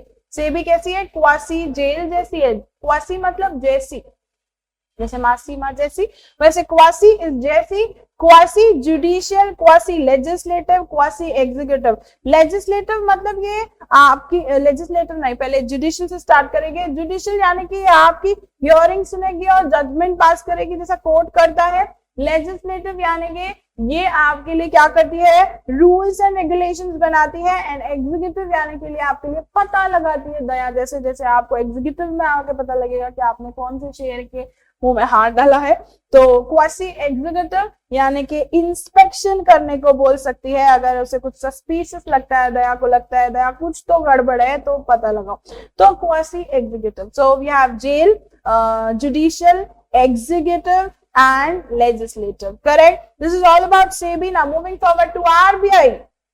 RBI is the supreme banking authority, apex body, जो कि सेटअप हुई थी अप्रैल फूल बनाने के लिए 1 अप्रैल 1935 को। इसका एक्ट आया था 1934 में ही। तो RBI एक्ट 1934 याद रखेंगे। 1 अप्रैल 1935 को RBI आया था, ये याद रखेंगे। RBI नेशनलाइज हो गया 1949 में, और साथ ही साथ ये RBI फुली ओन्ड हो गया गवर्नमेंट के द्वारा। ठीक है, नेशनलाइज होने का मतलब भी यही होता है। RBI एक मॉनेटरी स्टेबिलिटी के लिए बहुत जरूरी है। इसके काफी सारे फंक्शंस हैं, जैसे कि करेंसी को इशू करना, except 1 rupee note and the coin. 1 rupee note और कॉइन इशू किया जाता है गवर्नमेंट के द्वारा। Then we have different functions, जैसे कि ये मॉनेटरी अथॉरिटी है, ये सुपरवाइजर है फाइनेंशियल सिस्टम की, और जो भी एक्सचेंज चेंजेस होंगे किसमें, इंटरेस्ट रेट में, बैंक रेट में, रेपो रेट में, ये सारे ये करेंगे। मैनेजर ऑफ फॉरेन एक्सचेंज, ये फॉरेन एक्सचेंज रिजर्व्स को भी मेंटेन करके रखते हैं। तो ये सारे कुछ बेसिक फीचर्स हैं जो बैंकिंग अथॉरिटी जैसे हम RBI कहते हैं वो करेगी। 24/7 तो सुना ही होगा। This is 27/4। ठीक है, 27/4, 27 रीजनल ऑफिसेज और 4 सब ऑफिसेज है इसके। आप इसके नाम पढ़ सकते हैं। साथ ही साथ ये इसकी सब्सिडरीज हैं, किसकी? RBI की। RBI की सब्सिडरीज यानी कि एक होती है होल्डिंग तो दूसरी होती है सब्सिडरी। एक कंपनी अगर दूसरी कंपनी के 51% शेयर होल्ड करती है तो ये होल्डिंग होती है, ये सब्सिडरी होती है। तो RBI इन तीनों कंपनीज के 51% शेयर्स होल्ड करती है, तो दिस बिकम्स द सब्सिडरीज। ठीक है, next in the queue we have IBBI। चलिए देखते हैं ये कौन सी BBI है। तो 1 अक्टूबर 2016, 1 अक्टूबर 2016 को ये BBI है, यानी कि ये इंसॉल्वेंसी एंड बैंक्रप्सी को 2016 के अंतर्गत सेटअप किया गया है। इंसॉल्वेंट जो लोग हो जाते हैं वो अपना वैल्यूएशन प्रॉपर नहीं कर पाएंगे, क्योंकि उनका दिमाग पहले काम नहीं कर रहा है ना। तो हमने क्या किया है, हमने एक अथॉरिटी सेटअप की है स्टूडेंट्स, जिसे हम कहते हैं IBBI। ये कुछ प्रोफेशनल्स हैं जो अपने प्रोफेशन को प्रोफेशनली करेंगे। और यहाँ पर एक लाइन इंपॉर्टेंट है, प्रोफेशन एज अ प्रोसेस। ध्यान दीजिए इस वर्ड पे, profession as a process. Profession as a process कौन परफॉर्म करता है? तो IBBI परफॉर्म करता है और ये वैल्यूएशन करते हैं कंपनीज का। वैल्यूएशन करने के साथ साथ ये जो है कंपनीज का जो भी लेना देना है वो निपटा देते हैं। ठीक है, last topic in the queue we have NCLT, national company law tribunal. National company law tribunal ना क्वासी जुडिशियल अथॉरिटी जैसा है स्टूडेंट्स। जुडिशियल अथॉरिटी जो काम करती है ना, supreme court, high court, district court, तो वो काम जो है वो NCLT का है बेसिकली। और अगर हम 108 दबाते हैं तो कौन आता है? एम्बुलेंस आती है। 408 दबाएंगे कौन आएगा? NCLT आएगा। तो सेक्शन 408 ऑफ कंपनीज एक्ट कहता है NCLT के बारे में, जैसा मैंने आपको ऑलरेडी बताया, क्वासी जुडिशियल। देखिए, किसी ना किसी कमेटी का सजेशन होता है किसी भी ऑर्गेनाइजेशन को, किसी भी इंस्टीट्यूट को सेट करने का। सो इराडी कमिटी का सजेशन था, आउटकम था अबाउट NCLT। NCLT की शुरुआत में तो 11 बेंचेस सेट की गई, जिसमें से प्रिंसिपल बेंच न्यू दिल्ली में है। अगर आज की तारीख में आप पूछें कि कितनी बेंचेस हैं तो 16 हैं, जिसमें से एक हमारे इंदौर में भी है। ठीक है, there are 16 benches of NCLT my dear students। Ma'am NCLT में हम गए, मैम NCLT के पास हम गए, हमें उन्होंने सॉल्यूशन दिया, पर हम ना उस सॉल्यूशन से संतुष्ट नहीं है।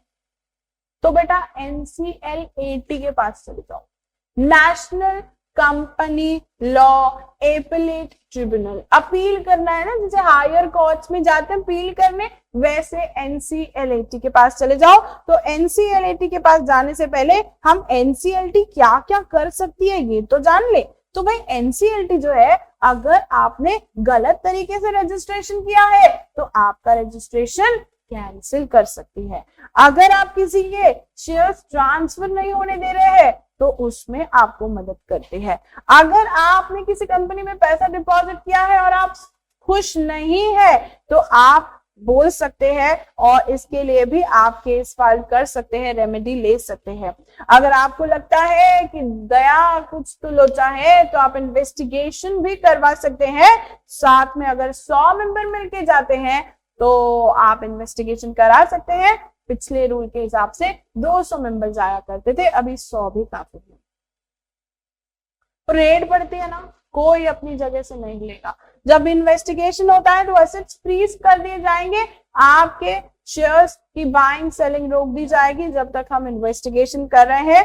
Converting public limited into private limited, आपकी पब्लिक लिमिटेड कंपनी है ना, पब्लिक से पैसा ले रखा है, आप चाहते हो मैं प्राइवेट लिमिटेड में कन्वर्ट हो जाऊं, कर सकते हो, पर आपको परमिशन लेना पड़ेगा NCLT का। ठीक है, so this is all about NCLT। Now NCLAT जो कि 410 दबाने पे आएगी माय डियर स्टूडेंट्स। 408 में NCLT, 410 में NCLAT। अपील करना है ना NCLT के अगेंस्ट, चले जाओ NCLAT के पास। मैम वो जो IBBI के बारे में आपने बताया था ना कि मेरा वैल्यूएशन करेगी, मेरे कंपनी इंसॉल्वेंट हो गई है तो अपना प्रोफेशन वो निभाएगी अभी, तो उससे मैं संतुष्ट नहीं हूँ, सही वैल्यूएशन नहीं किया, तो बेटा NCLAT के पास चले जाओ, कोई दिक्कत नहीं है। मैडम आपने CCI के बारे में बताया था ना, कॉम्पिटिशन कमीशन ऑफ इंडिया, जो कि कंपटीशन के अगेंस्ट कुछ एडवर्स इंपैक्ट होता है तो अगेंस्ट में केस करना है तो हमने CCI के पास जाना था। कॉम्पिटिशन एक्ट हमको इसका राइट देता है, हम उससे संतुष्ट नहीं है मैडम, तो भी NCLAT के पास चले जाओ। तो मैंने आपको बताया NCLT से संतुष्ट नहीं है, CCI से संतुष्ट नहीं है, IBBI से संतुष्ट नहीं है। ईयर्स लिखे हैं कब से ये इम्पैक्टफुल है, पूछा नहीं जाता है, स्टिल आप अपनी जनरल नॉलेज के लिए देख सकते हैं।